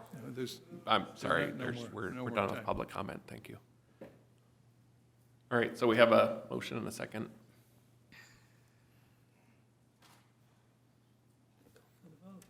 Please cast your vote. Is there a reluctant button on here?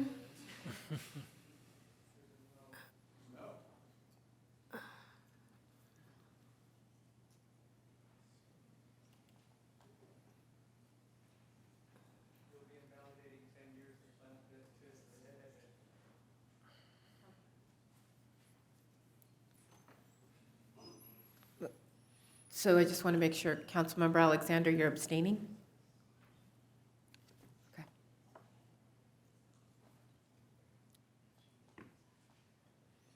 Okay, that passes 4-2 with one abstention. Thank you. All right. Moving on to, Community Services District meeting. Stu. All right, I'll call to order the Community Service District meeting.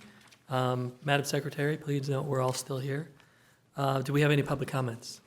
All right, so we'll go on to the consent calendar, which is item number 11, approve action minutes of October 11, 2020. Move approval. Second. Moved and seconded, please vote.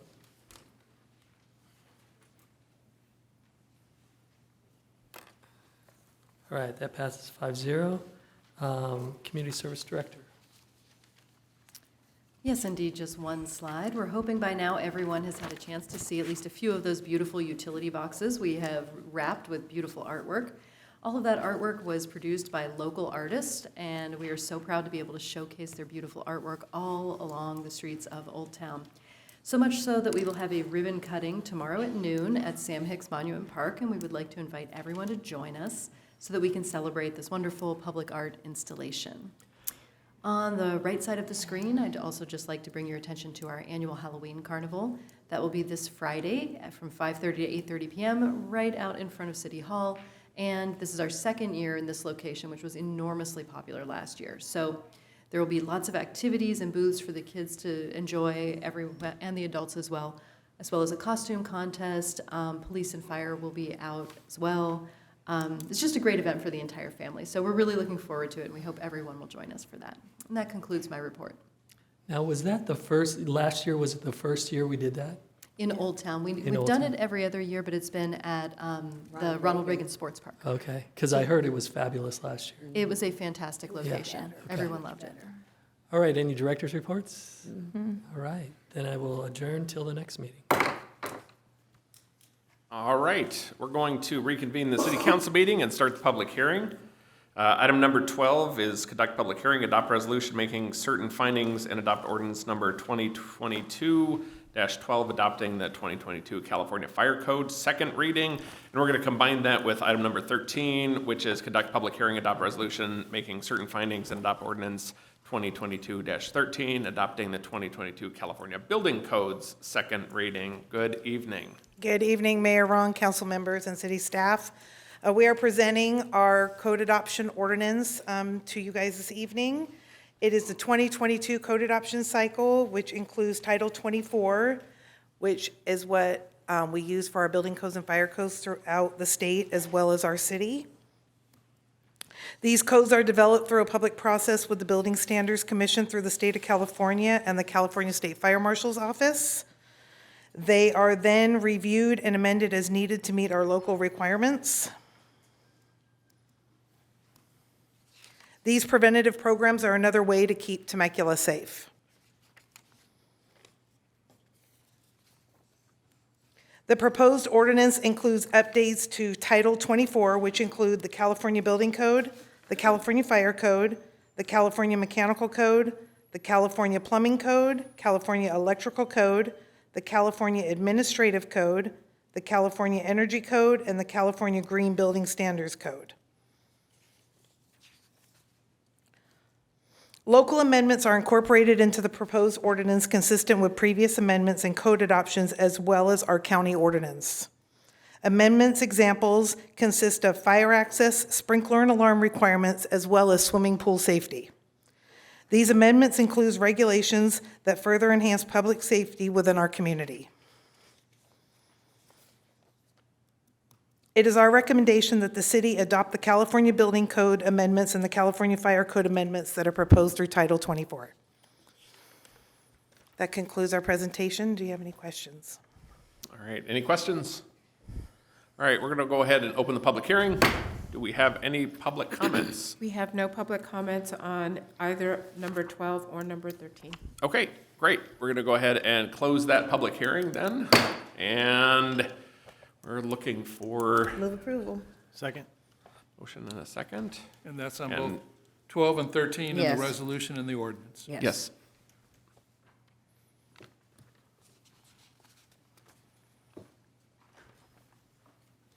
Mr. Mayor, can we please just do a voice vote?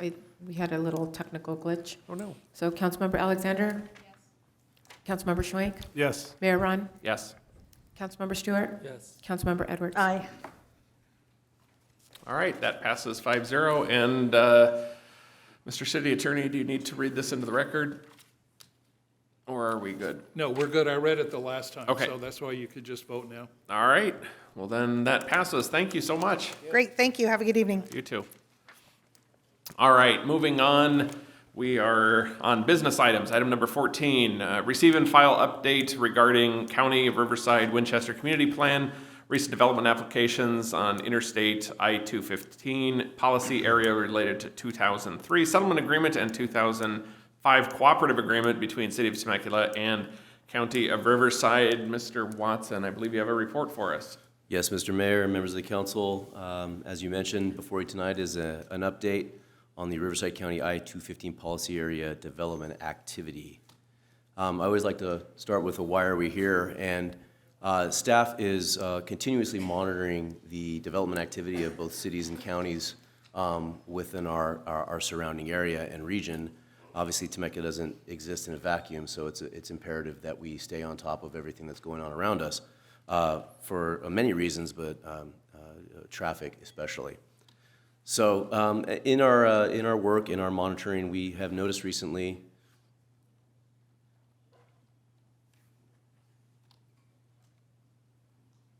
there we go. Is that working? Thank you. We have noticed recently that there's been an uptick in development activity in the county area north of Temecula in the French Valley and Winchester area. These are a couple of the projects that we've seen. These aren't typical development projects. These are seeking zone changes. They're seeking general plan amendments. They're seeking to increase density. So it's important for us to pay special attention to them. So just to give you a sense of where we're talking about here, and I know this map isn't as clear as I would like, but you can see Temecula at the bottom of the screen there. You can see Marietta, Wildemar, Menifee, and then this would be wine country here, the 15 freeway, 215, and Winchester Road up through towards Hemet.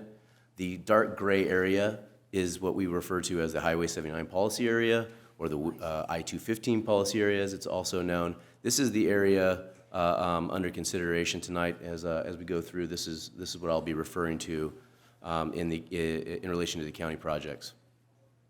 So I need to do a little bit of history here before we get into the projects. And the city of Temecula has always had a policy of infrastructure first. It's served us very well.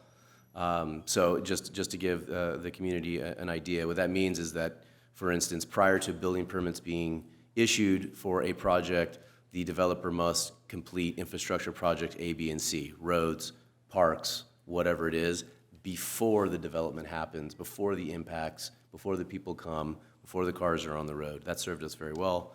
Here are a few examples of very large projects that we've deployed that policy on: Wolf Creek, Harveston, Somers Bend, which is Old Roarpaw Ranch, and Altair. Very large projects, very large infrastructure improvements required.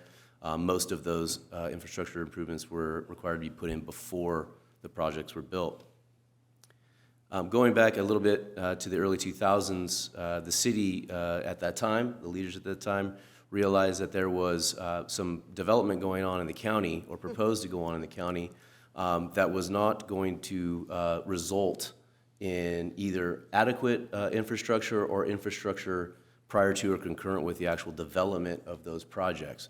So that was kind of not going with the city's policy, of course, and so that led to the city actually filing litigation against the county. That litigation was settled, and the result of that litigation was a settlement agreement and cooperative agreement. I want to describe those now. So the requirements of the settlement and cooperative agreement led to a number of different things. One of which is required the county to notice the city on all development applications within the I-215 policy area. So that was any application that was going to go before the Planning Commission or the Board of Supervisors. The city council, or the city had to be, city staff had to be notified and given a chance to participate in the planning process for that project. The county was also required to complete a freeway strategic plan, which to our knowledge at this point has not been completed. The county was also to provide an ongoing accounting of all the development activity within that policy area. Staff has actually requested that back in 2019. What we received, we did not believe was adequate, and we've gone ahead and requested that again here just recently. More specifically on the actual infrastructure that was required under these two agreements, the completion of Clinton Keith Road, Newport Road, Scott Road, Winchester Road expansion, as well as I-215, I-15 expansions, actually multiple iterations of expansions. And then, of course, the completion of the French Valley interchange. Additionally, all new development in this policy area was required to create a funding mechanism. So, for instance, a community facilities district, which is something that the city uses often, to pay for that project's fair share of infrastructure. That money was supposed to be going into trust with the county, and in some instances that has taken place, to be deployed for the infrastructure that is required under the agreements. And the agreements also, which is keeping in line with the city's way of doing business, is it required building permits to be issued concurrent with the construction of infrastructure, not prior to. So staff, like I mentioned, staff has made a follow-up request for the full accounting under these agreements to the county, and we are awaiting that information. And we'll be meeting with senior level county administrative staff on Thursday to kind of get that conversation going again. So that brings us to today and the recent county development activity. This is a slide I showed earlier, a number of different projects, but there's a specific project I would like to focus on, and that's the last one there, the Winchester Community Plan. Again, this is just to reorient you to where we're talking about. It's the gray area above the city of Temecula. So the Winchester Community Plan, the project itself, it seeks to combine multiple planning areas in the I-215 policy area. There are multiple planning areas up there now. It seeks to create just one out of those planning areas. It seeks to make changes to density and intensity of land uses within the new planning area, and it alters and removes density-related policies. Currently, there's a policy in this area that requires a reduction of 9% density for residential projects from what is proposed.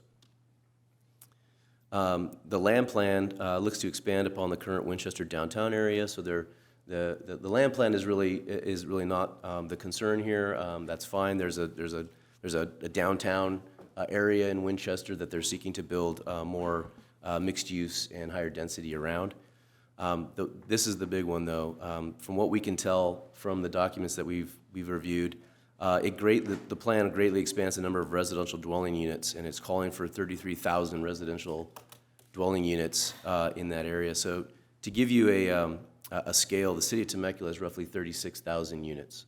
So it's the addition of another city the size of Temecula just north of the city border, and that's on top of what's already been built there today.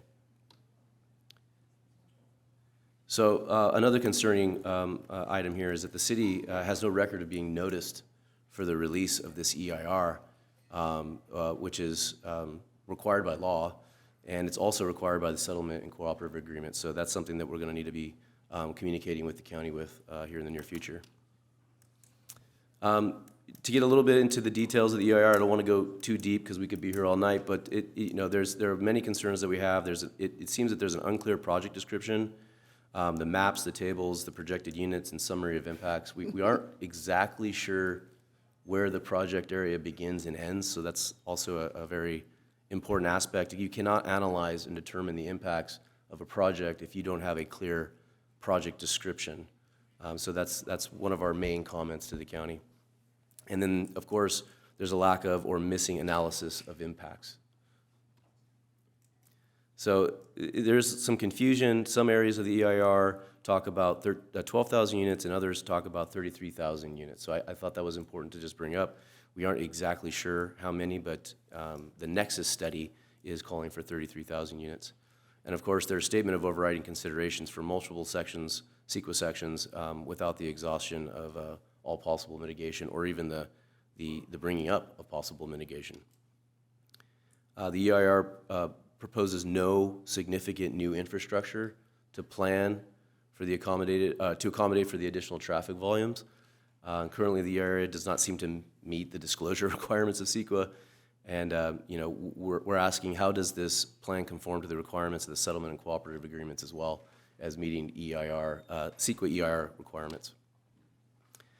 So all of that is to say the city did submit an extensive comment letter to the county. The county has been in contact with us about that letter, and the city has requested that all work on this project be suspended until such time as all these issues can be addressed.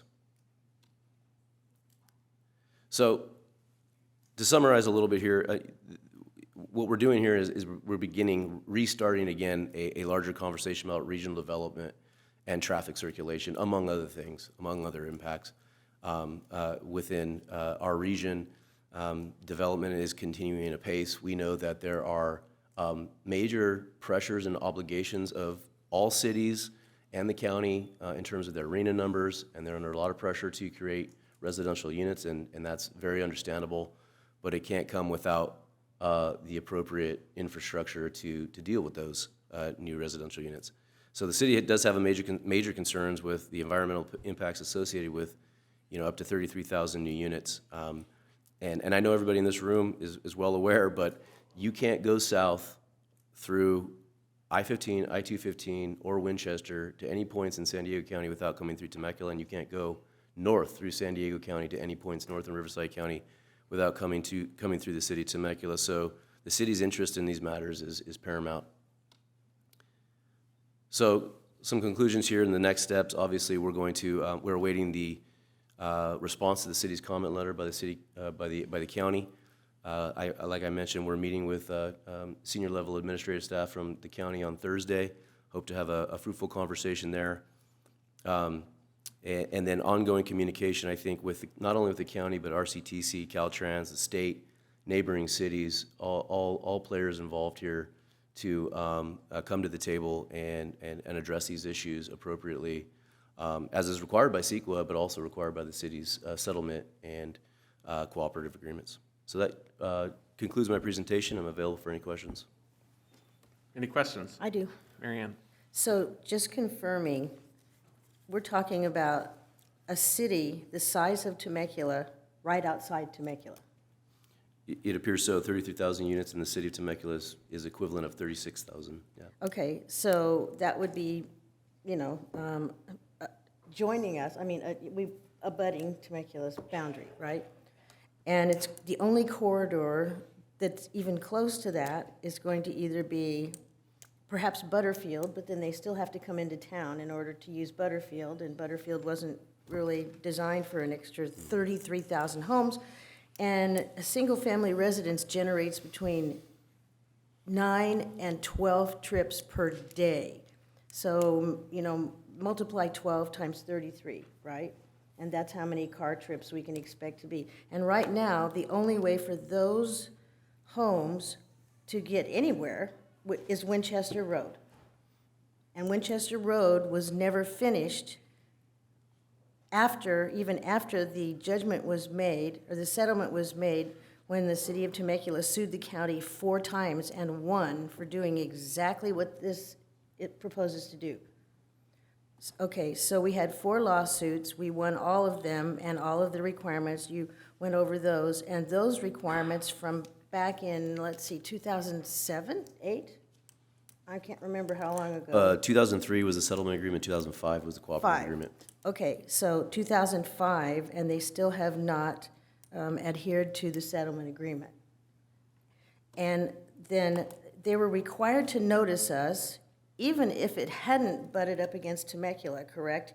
It would still have been in our sphere of influence, and we still had the right to comment on this huge project, right? That's correct. Right? They had a requirement under CEQA and the settlement agreement to notice us. Okay, CEQA and settlement agreement said they had to, so they didn't fulfill that. Not only that, I met with Murrieta and Menifee, and they hadn't been notified either, so that would be considered a breach as well, correct? If they hadn't been, yeah, that Yeah. would be, because they're adjacent cities. The council members I checked with their city staff, and they also weren't notified about this project. So, let me see, any other questions? Oh, and this was formerly farmland, was it not? For the most part? Open space or farm, Much of it still is. Low density or farm. Okay, so, and if it's farmland, how many houses are we looking at per acre? Do you know off the top of your head? Well, that's one of the problems is the project description and the tables and the information in the EIR are kind of inconclusive. So we're having a hard time deciphering those kinds of questions. Okay, so let's just say for the sake of argument, farmland is going to be 1 dwelling for every 3 acres or 4 acres? Yeah, I think, yeah. So you're going to get a mix. They have a Okay. whole range. So they're going all the way from farmland all the way up to high-density residential as options in this area. Okay, and those high-density units will be placed on land that was formerly, what? It could be currently farmland, it could currently residential, it could be any and Okay. all of the types of zoning that exist currently. So in some places within that huge gray area, we're going to see part of those 33,000 homes condensed into a much smaller area on farmland that used to contain 1 dwelling. Possibly. Possibly. Yeah. And the only road that still is not widened to its full capacity, Winchester, that's the only way in and out for a whole nother city the size of Temecula. It would appear so. Okay, and then it seems to me if they get on Winchester Road, if they're going to go south, they have to come through Temecula, Winchester, and they're going to get on the freeway at Winchester, and what's going to happen with all the magical improvements, really, that we're making to the French Valley Parkway that's going to do away with all of that crisscrossing and traffic backup? What would happen with 33,000 homes now impacting that new freeway development? Well, that'd be significant impacts on the functionality of that interchange. Okay, so that would ultimately leave our interchange as a big $300 million waste of time? I would hope not. I would hope not, too. Okay, so, well, I have comments, but let me make sure that I have my questions. I think we're clear. We're looking at 33,000 homes and no roads, which is exactly the reason we sued the county in the first place. Yes? That's right. Yeah, okay. Okay, I'm done. All right, so, moving on. Do we have any public comments on this? We have one public comment from Bob Cowell on this. All right.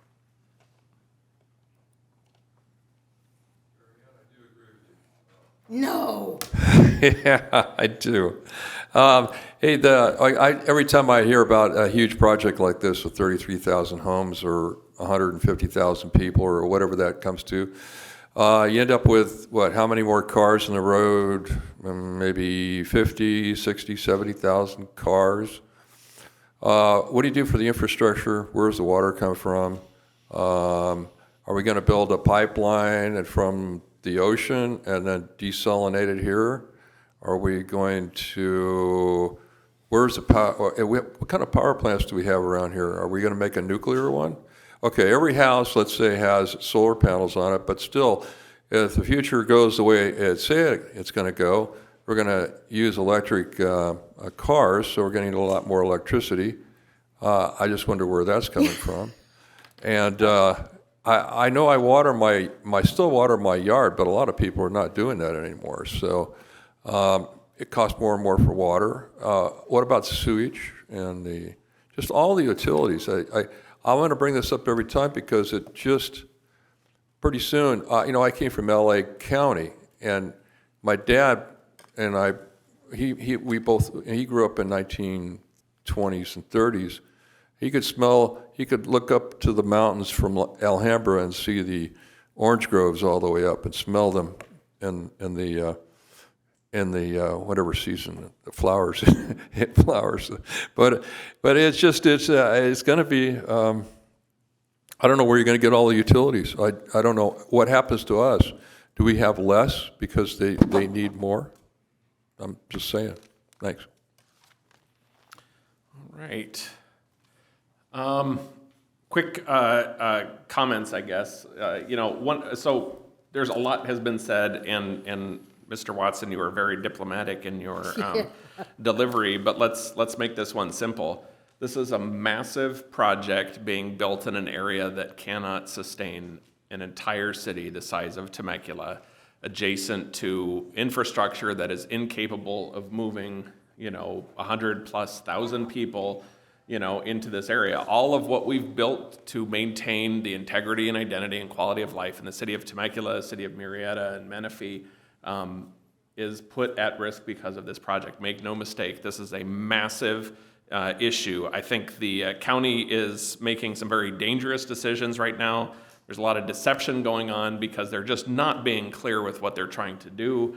And it's disingenuous because we have sued successfully over this issue to protect the integrity of the community, and the county is basically ignoring us. For those of you who recall the Liberty Quarry issue and other things that have happened in the city of Temecula, this is at or greater than that scale. This is a massive risk to the city of Temecula.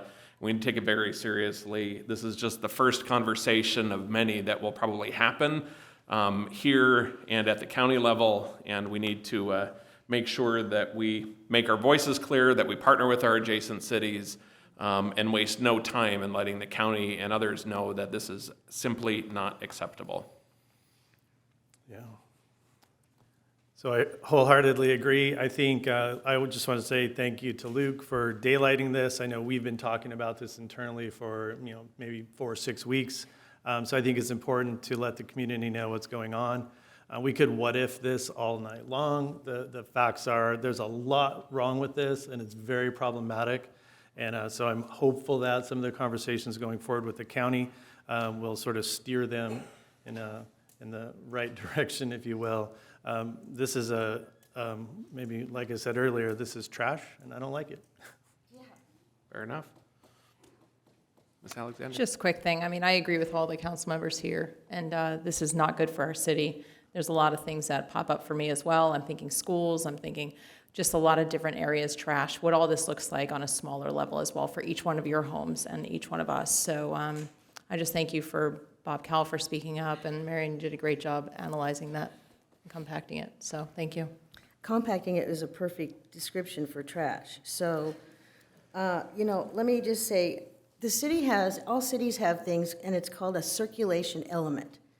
And we know basically how many cars we should have on the road because we know how many cars are typically used in a single-family household, how many cars are used or trips per day come from apartments, how many come from retail. So we know when Temecula is completely built, we know what's going to be where. If it's a store, we know how many trips per day we can expect, and we build our roads accordingly. So we will build a road that's going to be initially maybe not wide enough for the ultimate, but we'll build the roads so that in 30 years, they will hold all of the cars that are generated by the buildings and the uses that we have.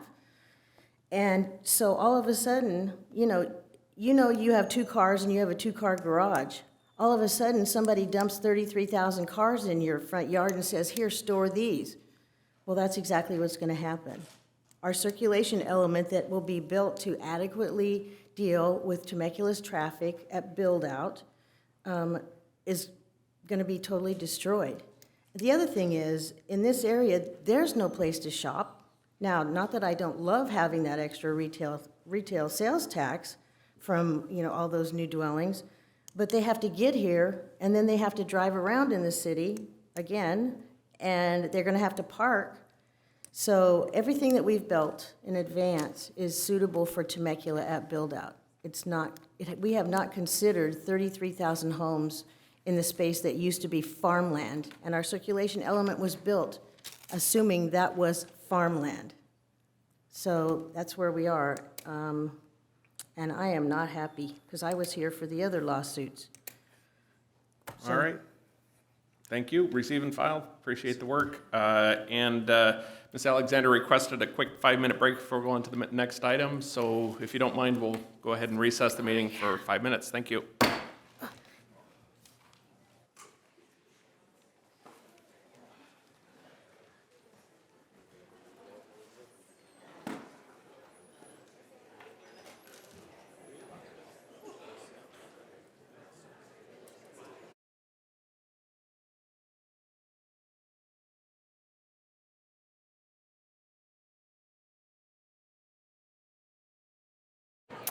All right, if we could gather ourselves.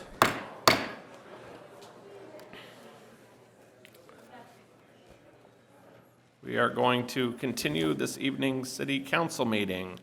Next item is items for future city council agenda. Item A, resolution opposing Prop 1 at the request of Councilmember Alexander. We're going to go ahead and take public comment first. I'm sure we have some. Yes, Mr. Mayor, we will go ahead and take public comment first. Each speaker has up to 3 minutes each, and we have 30 minutes worth of public comment. I have well beyond that particular speaker amount, so we'll just call in order that was received. The first speaker is Portia Palto, to be followed by Teresa Brennan.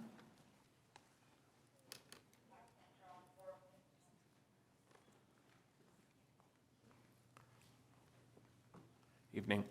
Hi. Hello. Good evening. Woo.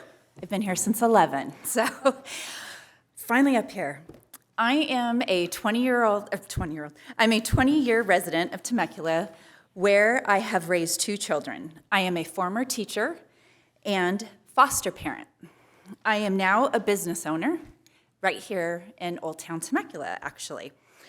AAA, Westways Travel Magazine has chosen me, our shop, all of us, we, as the shop to be when you visit Temecula. We have also been nominated for a Spotlight on Service Award through Visit Temecula, and I've only had my doors open less than a year and a half. Yet, here I stand, talking about an issue that has nothing to do with the city nor my business. I was there when there were 2 shootings. 2 shootings, 2, not 1, 2. I gave the police footage from my shop to help them. I contacted the city to find out what was going on. Nobody returned my calls. I wondered why liquor license wasn't revoked, whatever. But we're here talking about an issue that has nothing to do with the city. As a former foster parent, it just makes me sick, disgusting, that we're sitting here talking about abortion. And let me see, I have some, that we're talking about kids who are vulnerable, not even kids, the fetus, that are vulnerable, and giving a voice to the unborn. Children do not have a voice. They do not know how to communicate that something is wrong. So when you have a foster kid that is in foster care, who do they turn to when they are being abused? Who do they turn to when in school they're acting out and these teachers put them at a table that has been deemed unhelpable? And here you're talking about protecting just somebody who can sit here and say they are pro-life cannot, in my opinion, have that without having adopted or fostered kids. And I am talking about kids in America, not kids from another country, which is great, but right here in America, we have so many kids who are suffering and who are vulnerable, and there is nobody here to help them. Sorry, your time is up. Thank you. Thank you. The next speaker is Teresa Brennan, to be followed by Gabrielle Renfro. Evening. Good evening, council members. My name is Teresa Brennan, and I am an attorney and the president of the Right to Life League, America's first pro-life organization. For 56 years, our organization has been the voice for pro-life citizens and businesses throughout our state, many of whom are your constituents, living right here in the beautiful city of Temecula. Why should you consider adding an agenda item to discuss opposing Prop 1? Because Prop 1 will dangerously alter the California Constitution. Prop 1 will change our state constitution to say the state shall not deny or interfere with an individual's reproductive freedom in their most intimate decisions. What is the meaning of this reproductive freedom? There is none. No court has ever defined this term, our legislature has never defined the term, and shockingly, the proposition itself does not define this term. Prop 1 is about much more than abortion. Let's be clear, Prop 1 is not a referendum on abortion. The California Supreme Court has already declared abortion a fundamental right over 50 years ago. Prop 1 goes much further. This completely vague and undefined constitutional right to reproductive freedom. The use of the term reproductive freedom is deliberate. Consider the realities of the modern world we live in. We are replacing the term pedophilia with minor attracted persons. Will the reproductive freedom of minor attracted persons be protected at the expense of our children?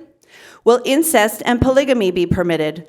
Will we be unable to regulate surrogacy or egg and sperm sales? Think this sounds alarmist? California just passed SB 107, which allows the state to take custody of minors who travel to California for gender-affirming medical care. If a young child from another state runs away from home seeking access to medical gender transitioning or is brought to California by another adult, also known as trafficking, California will take custody of the child away from his or her parents and will give the child puberty-blocking hormones and even irreversible surgeries without the parents' knowledge or consent. In what other arena do we allow a takeover of our parental rights and our children and call it health care? That is the potential reproductive freedom that Prop 1 protects. It is your duty as our civic leaders to at least consider opposing Prop 1, which grants an undefined constitutional right to reproductive freedom. This insanity in our state must end, and you, our leaders, can send a message. Vote yes on this further agenda item. Thank you. The next speaker is Gabrielle Renfro, to be followed by Shalini Renfro. So Gabrielle Renfro, to be followed by Shalini Renfro.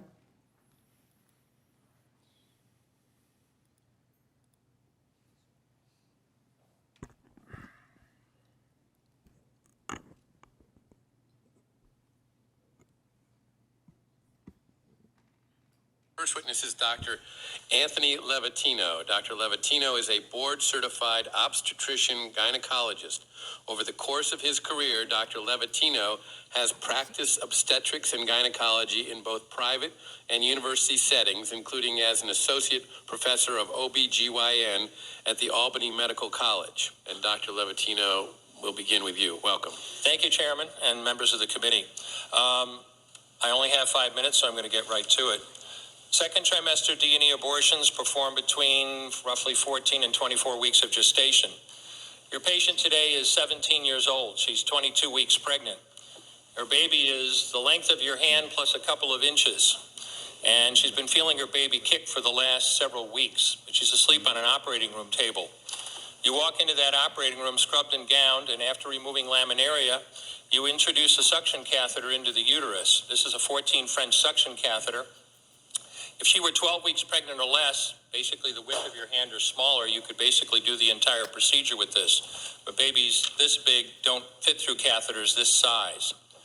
After suctioning the amniotic fluid out from around the baby, you introduce an instrument called the Sofer clamp. It's about 13 inches long. It's made of stainless steel.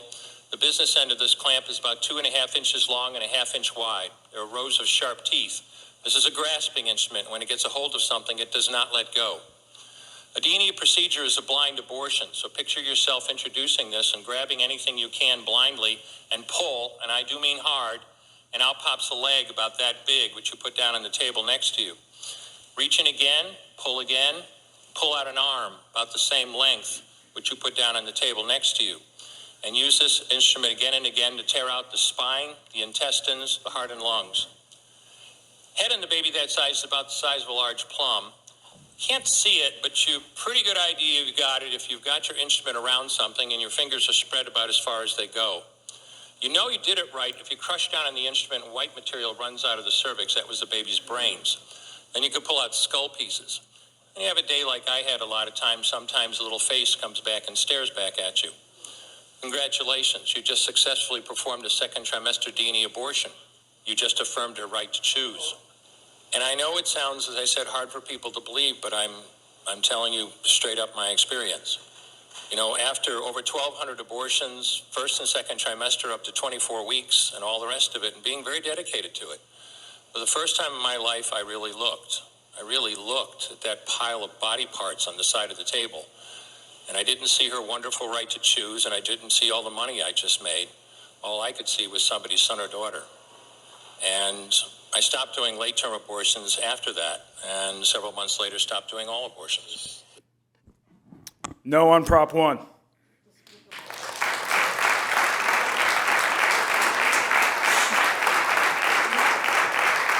Shalini, and then after Shalini Renfro is Allison Aranda.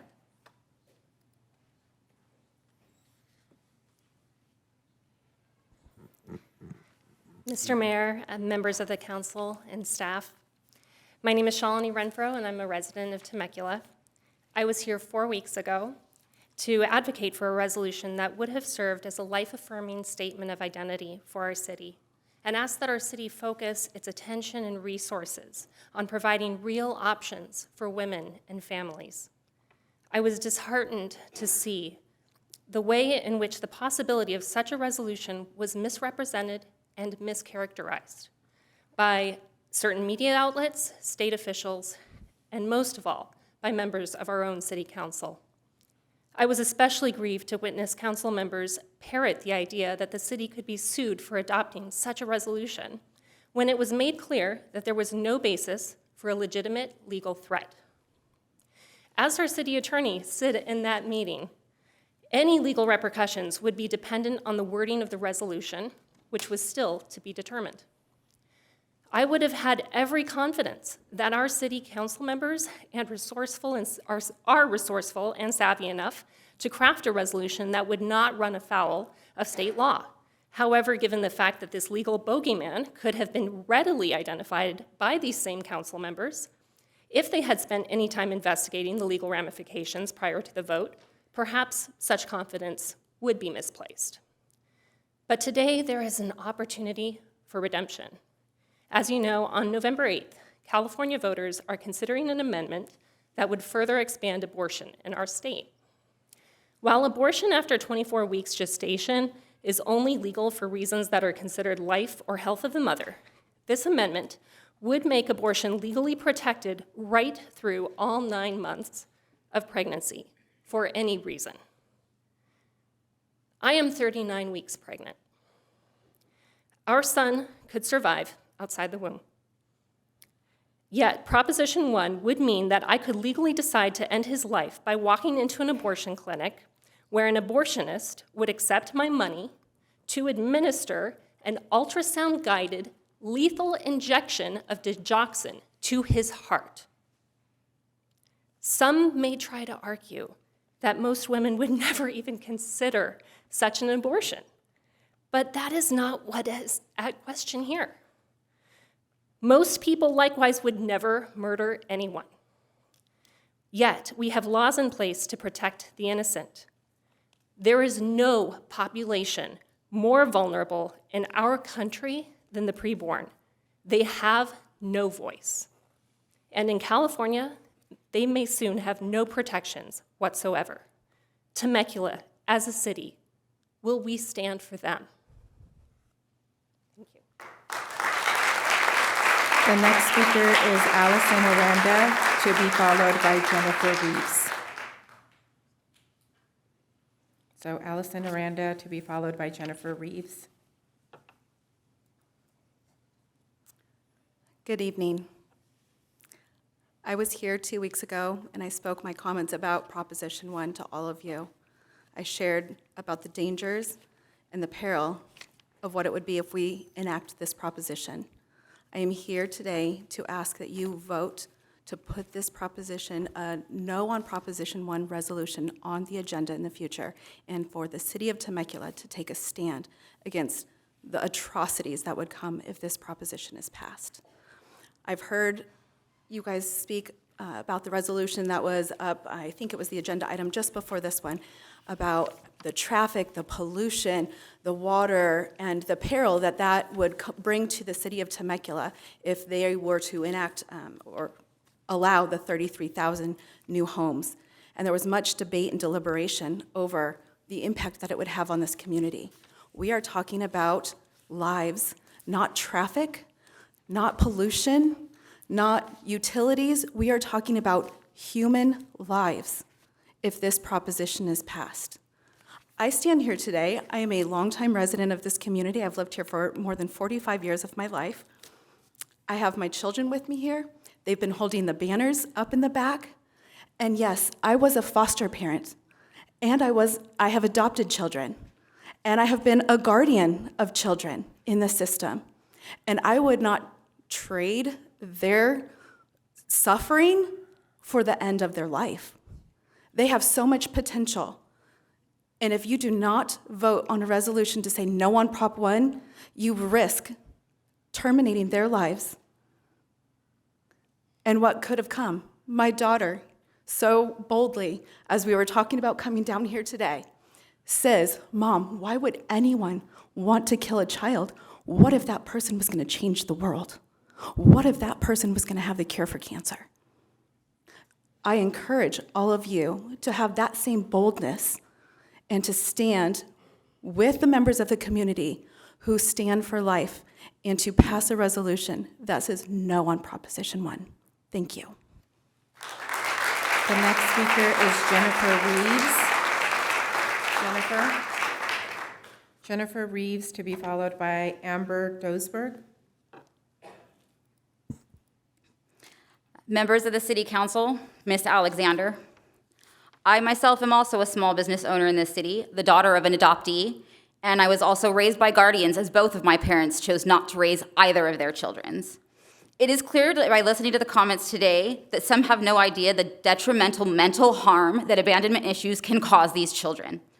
But alas, here we are yet again because one member of this council continues to push her religious ideology on an entire community. The amount of wasted time and resources spent on continuing to push these proposals is ludicrous. She claims she brings this newest proposal forth for the 320 plus people who signed her petition. When you consider the thousands of people in this valley, one cannot claim that those 320 signatures even remotely cover the majority. Obviously, Ms. Alexander herself is free to believe as she wishes, but she needs to allow all members of the community to do the same. She has been voted down on similar proposals multiple times in the past, but it seems her pride refuses to allow her to accept the loss and work to find something that truly would be for the benefit of the entire community. I am also curious about the clear conflict of interest between these constant proposals and her position at Birth Choice, as it is a clear conflict. I once asked Ms. Alexander to meet me in the middle of a conversation, that I could admit that her job at Birth Choice can do good things for people who need it, if she could admit that it is not the right help for everyone and that that is okay. She chose to never respond to me. I had hoped that perhaps she was a good person that was just misled by a devil in a pastor suit. I no longer believe this to be true. I believe she works right alongside him proudly and defiantly. To the remaining members of this council, I hope you will not only vote yet again against the newest proposal set forth by this member, as it goes against not only many in your community, but the state itself, but that you will also censure Ms. Alexander for her continued misuse of the council's time and resources and trying to bring her religious ideology into her position on the council, a place where it does not belong. Thank you. The next speaker is Amber Dosberg, to be followed by Brian Nash.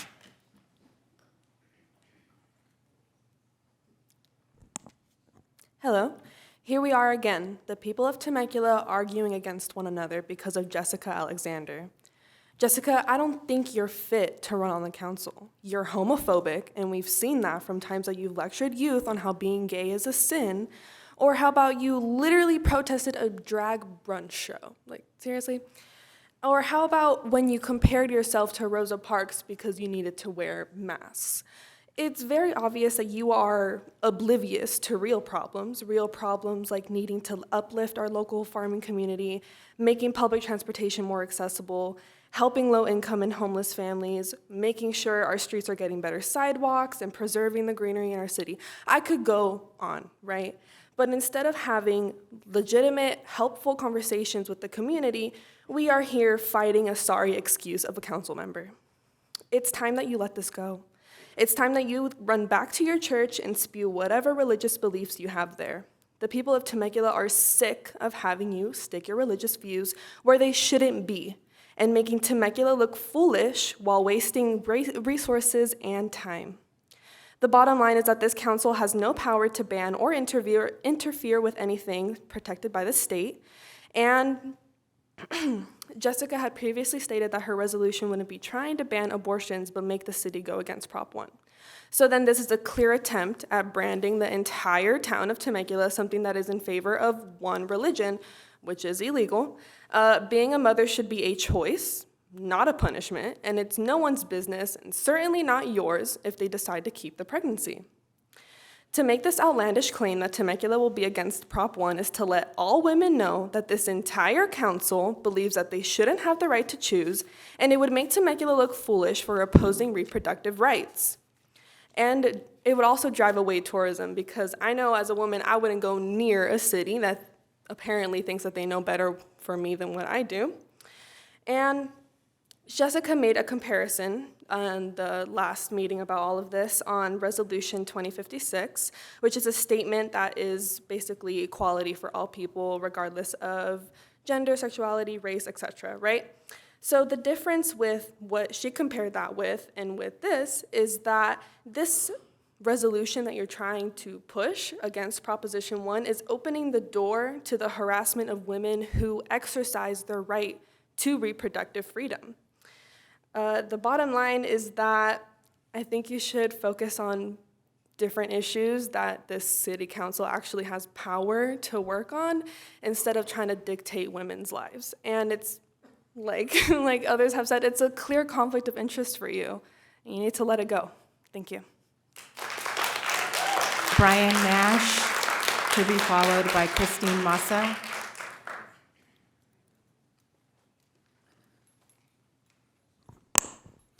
All right, so I'm going to do something a little bit different tonight. So in the spirit of leadership, I believe that means giving voice to all, and that means people that necessarily can't sit in line all day and have people go back and forth to kind of push an agenda, right, Jessica? So what I'd like to do today is just give my time to Laurel.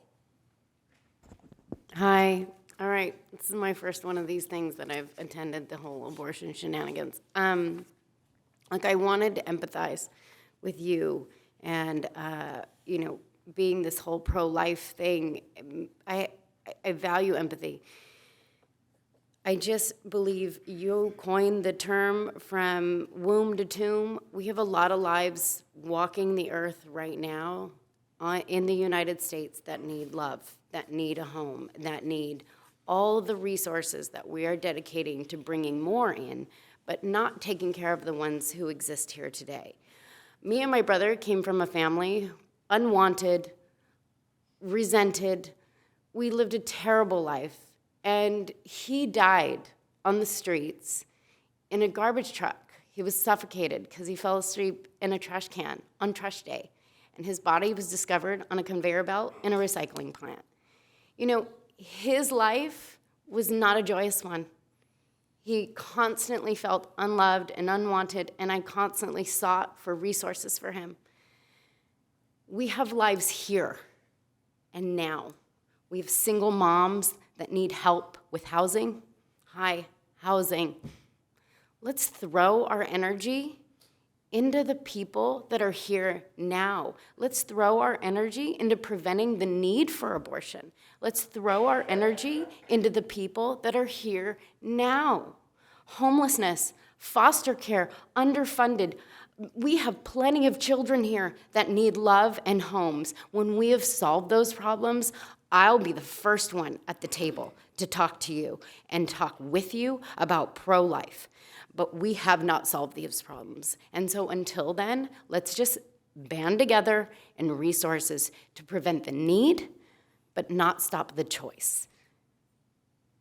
That's all.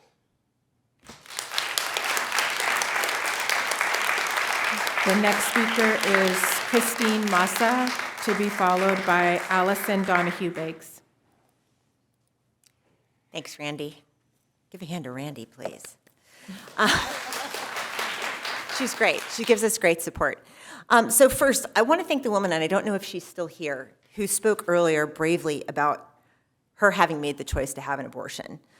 I'll never know what drives a woman to make that choice, but I'm glad that when she decided that was the right choice for her, that she was able to do so safely and legally.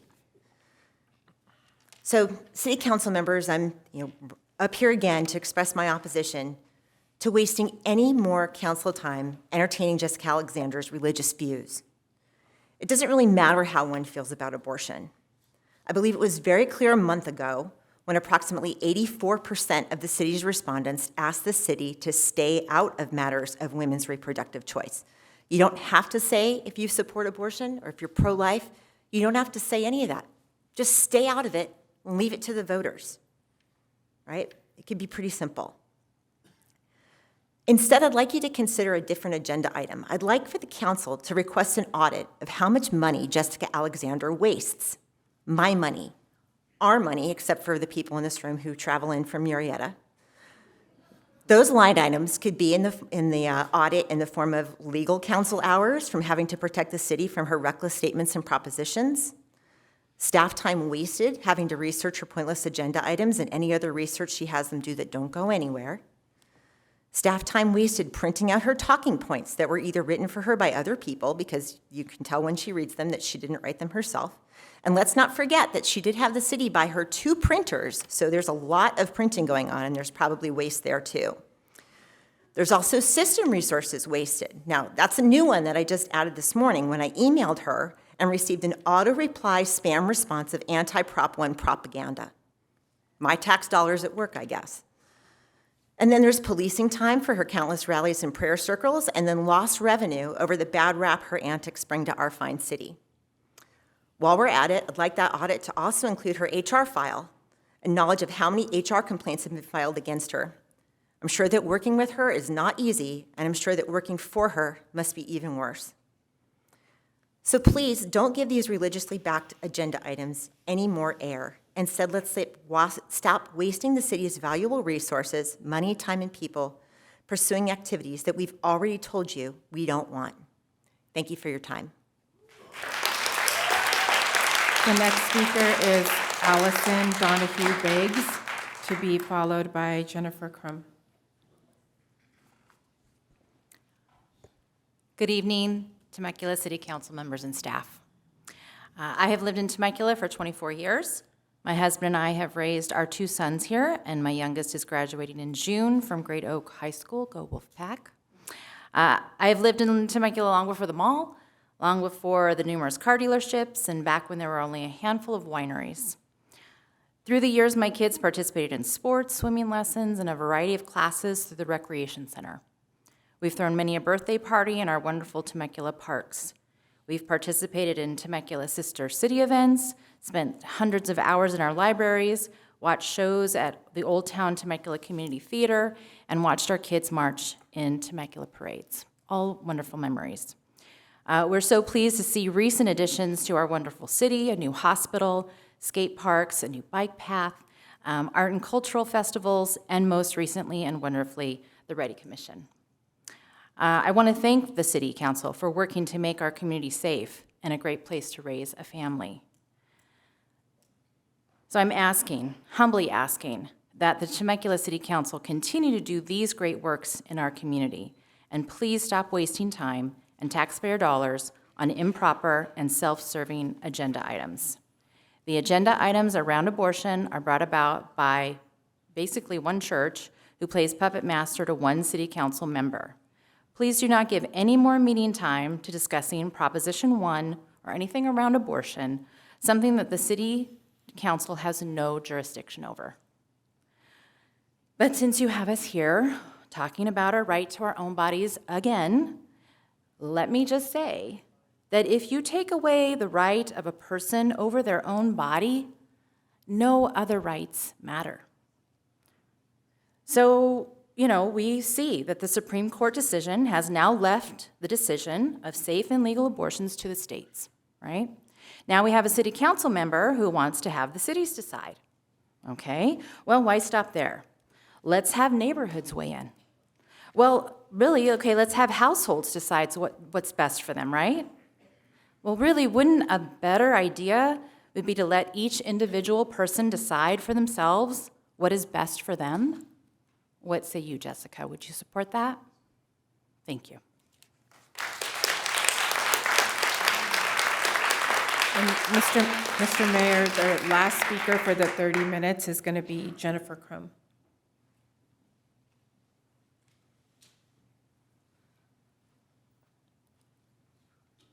Hi, good evening. One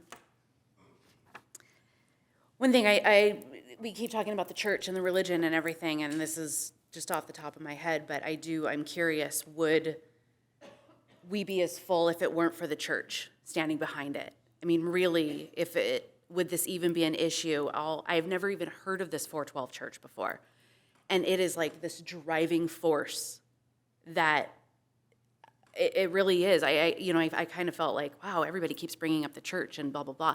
Well, they're just, if it wasn't the church, would it be this full? Just a thought I had.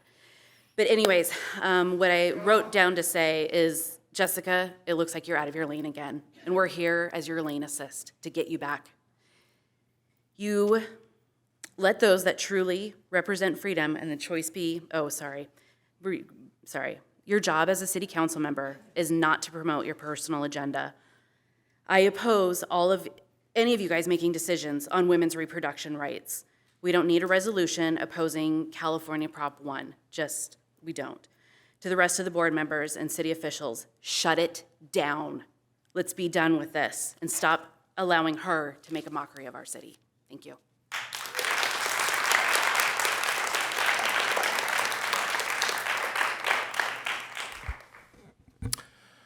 Okay, so given our rules on future agenda items, each council member will have 3 minutes to discuss the item. Ms. Alexander, like to go first? Proposition 1 is an initiative on the November 8th ballot that will enshrine late-term abortion, strip parental rights, and inflict damage to the California Constitution. This measure will only open Pandora's box throughout our state and the city of Temecula.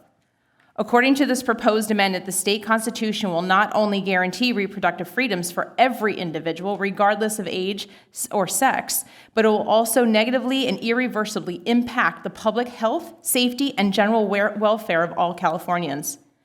Proponents of Prop 1 claim that the amendment simply codifies existing abortion laws, but legal experts have stated that it does, in fact, change and expand the law. Moreover, as this amendment is disputed, the courts will be obligated to use the most expansive interpretation possible, meaning that the state will have no ability to implement regulations or limits to protect minors.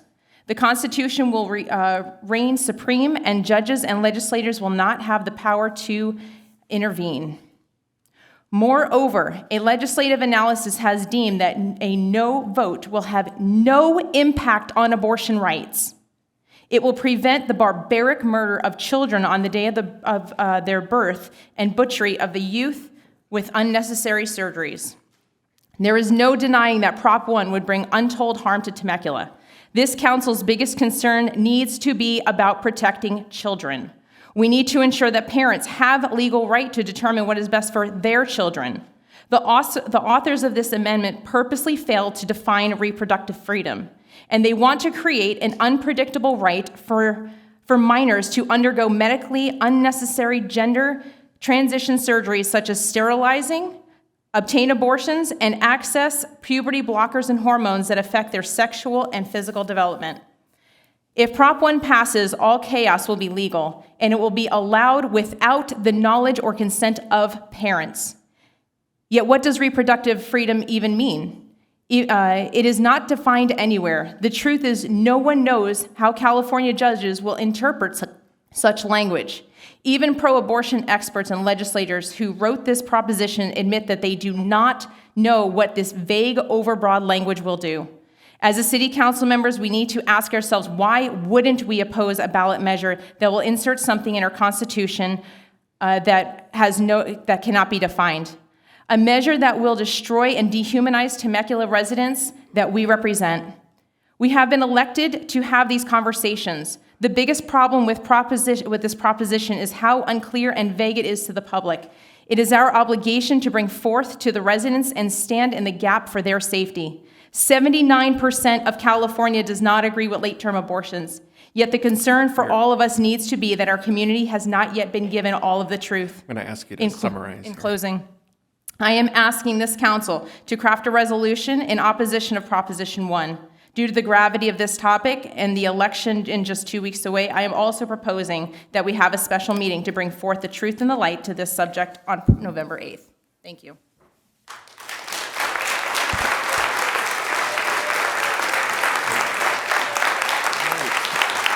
Ms.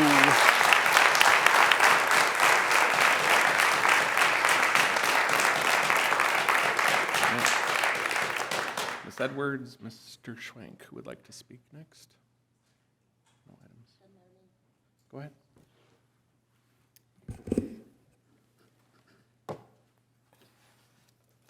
Again, this is one of those topics that divides us because people are passionate. And, you know, we have a chance to vote, and that is our constitutional right. And I will be voting. As for me in my house, we will be voting, and we'll be voting no for a reason. But those are our personal preferences, and you all have your personal preferences too. If this city were to take a stand on this item, we would be committing our decisions, our personal decisions, to 110,000 people. And as much as I am going to vote no on this proposition, I don't see how I can possibly impose my views on 110,000 people, and you know, many of those are probably going to vote yes. And we're not here. My 2 votes from my household will do some good. They will count as 2 votes. And I will urge anybody else, I'll make sure that, you know, if you want to vote no, you can get to the polls. It's our constitutional right.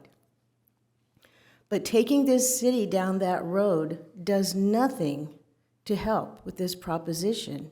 It's a political statement, and that's not what we're here for. We're here to protect people's rights. And yes, I personally will protect the right of the unborn.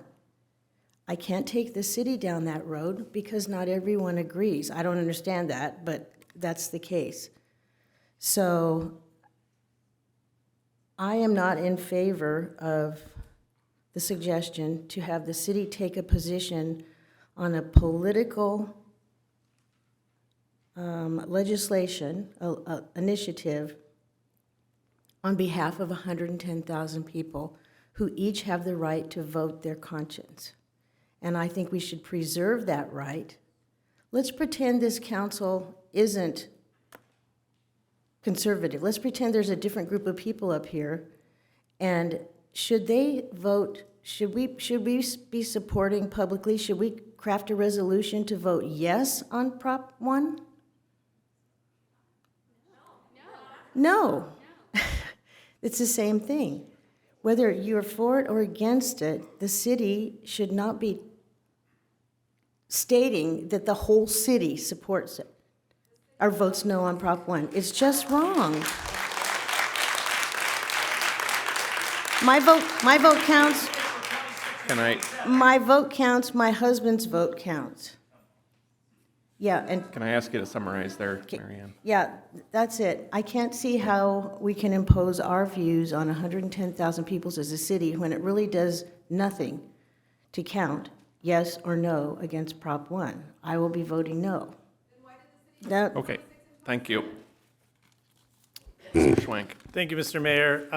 I don't have much to add. I mean, I feel like Councilmember Alexander, we're certainly at an impasse with this. I'm never shied away from, you know, robust conversation over the last 4 years and the last 2 years or so that you've been here. We litigated this 4 weeks ago. We could continue to do so today, right? I just feel like we've created such a toxic environment where folks are spending their entire day sitting in front of City Hall, waiting to speak to 5 people to potentially put an item for consideration.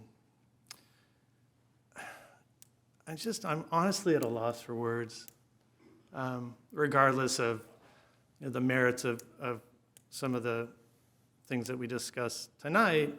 You know, everyone's here for this item. We did a lot of good work. But again, we're certainly at an impasse. I'll wait to see what your motion is, and we can vote.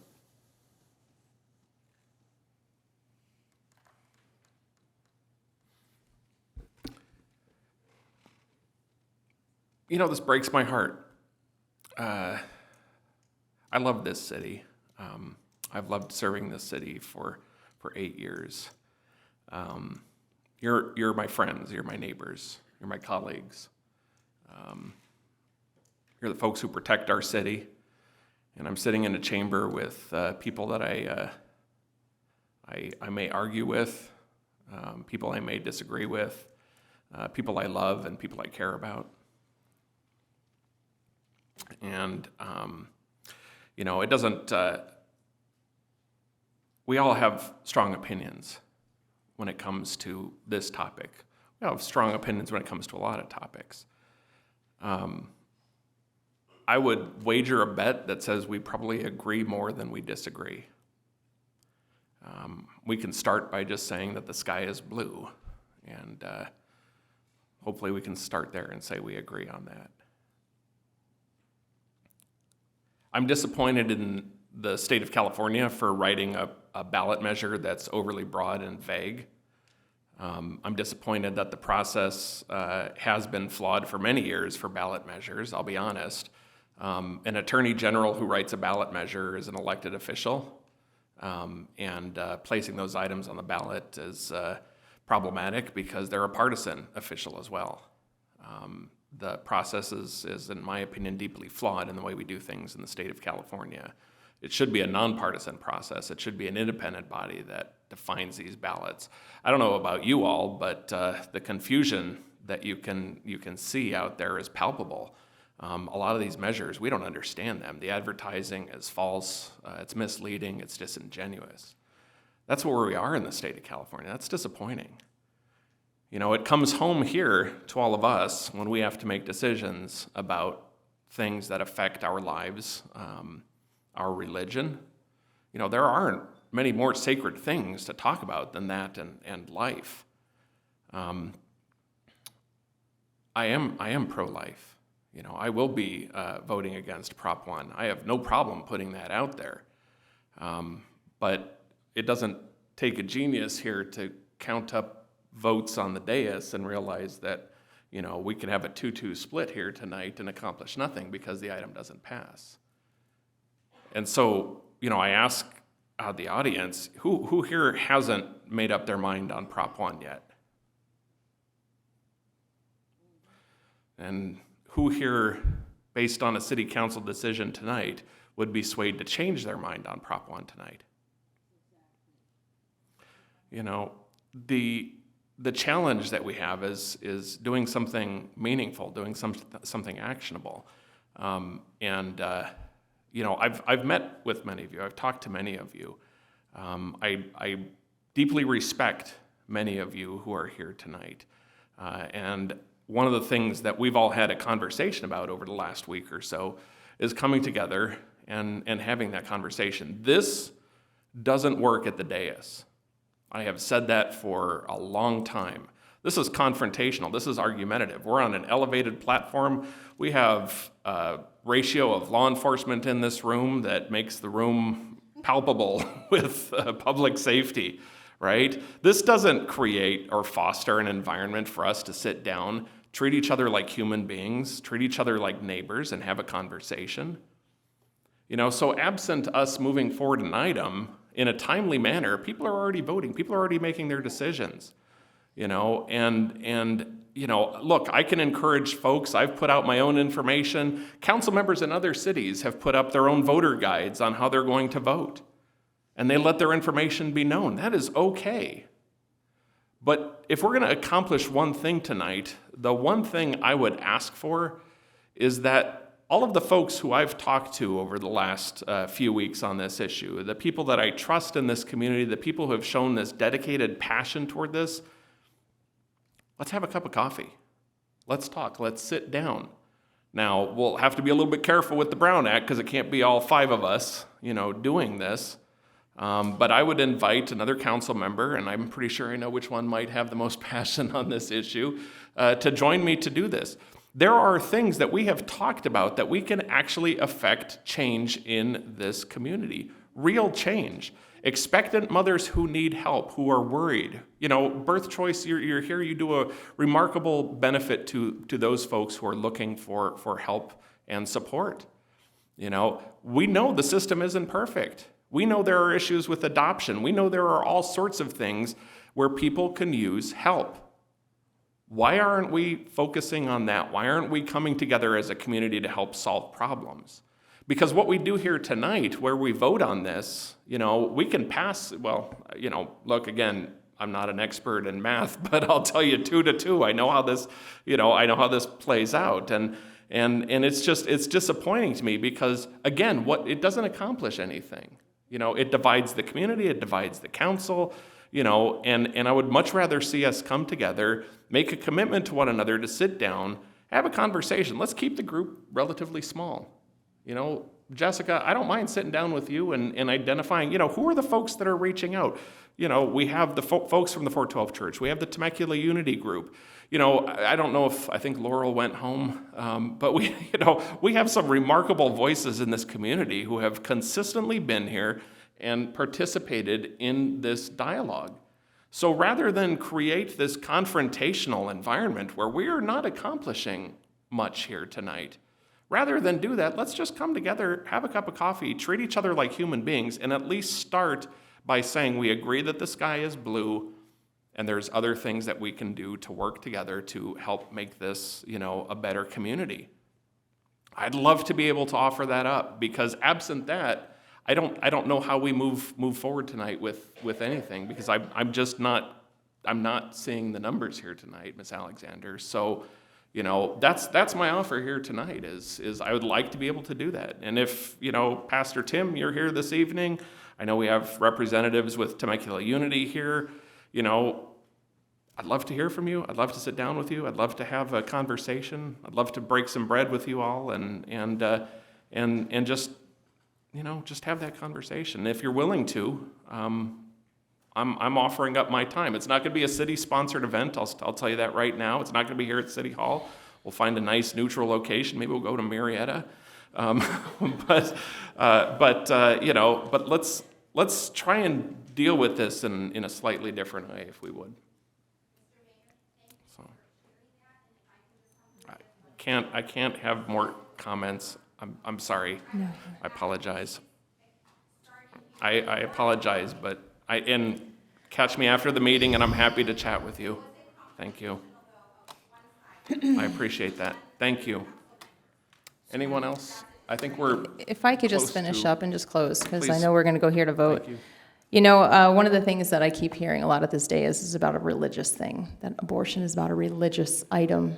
And I'm kind of getting tired of getting my church thrown around day in and day out every time I'm up here. No, because abortion has nothing to do only solely with religion. There are plenty of other religions and people of non-faith that do not agree with abortion. So I'm also speaking for those individuals too. And what really saddens me is the fact that, and I'm going to close with this, that a couple weeks ago, our city council, 2 people that are sitting on this dais, decided to put together a resolution opposed to gambling for 26 and one for 27 for and against. And I'm just going to close with this. Many people asked me why I oppose that. And my biggest thing is right now I'm sticking up for life for Prop 1, not gambling. These are children in our city that we're discarding. We're supposed to be top for public safety, and here we are, Marianne, we're ignoring what we're supposed to be doing, our oath. I'm voting no. I know that. But take a stand for one time in your life for our cities. I can take a stand. Thank you.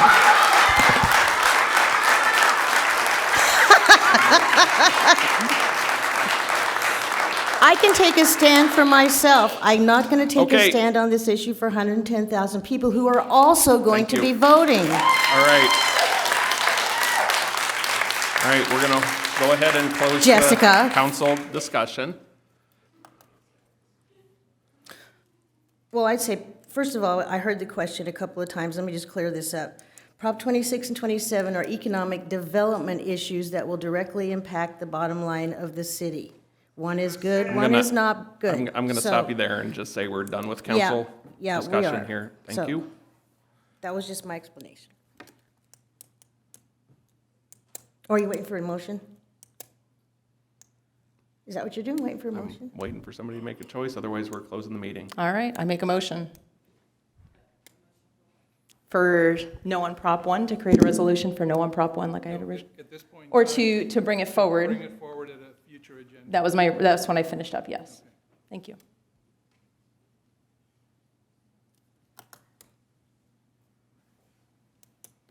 Okay. So, Mr.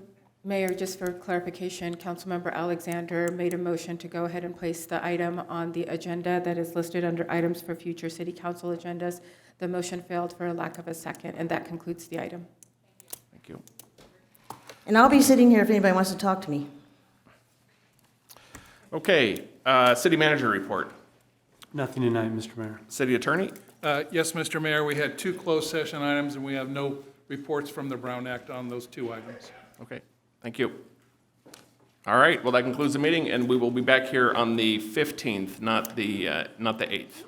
So you adjourn to the 15th.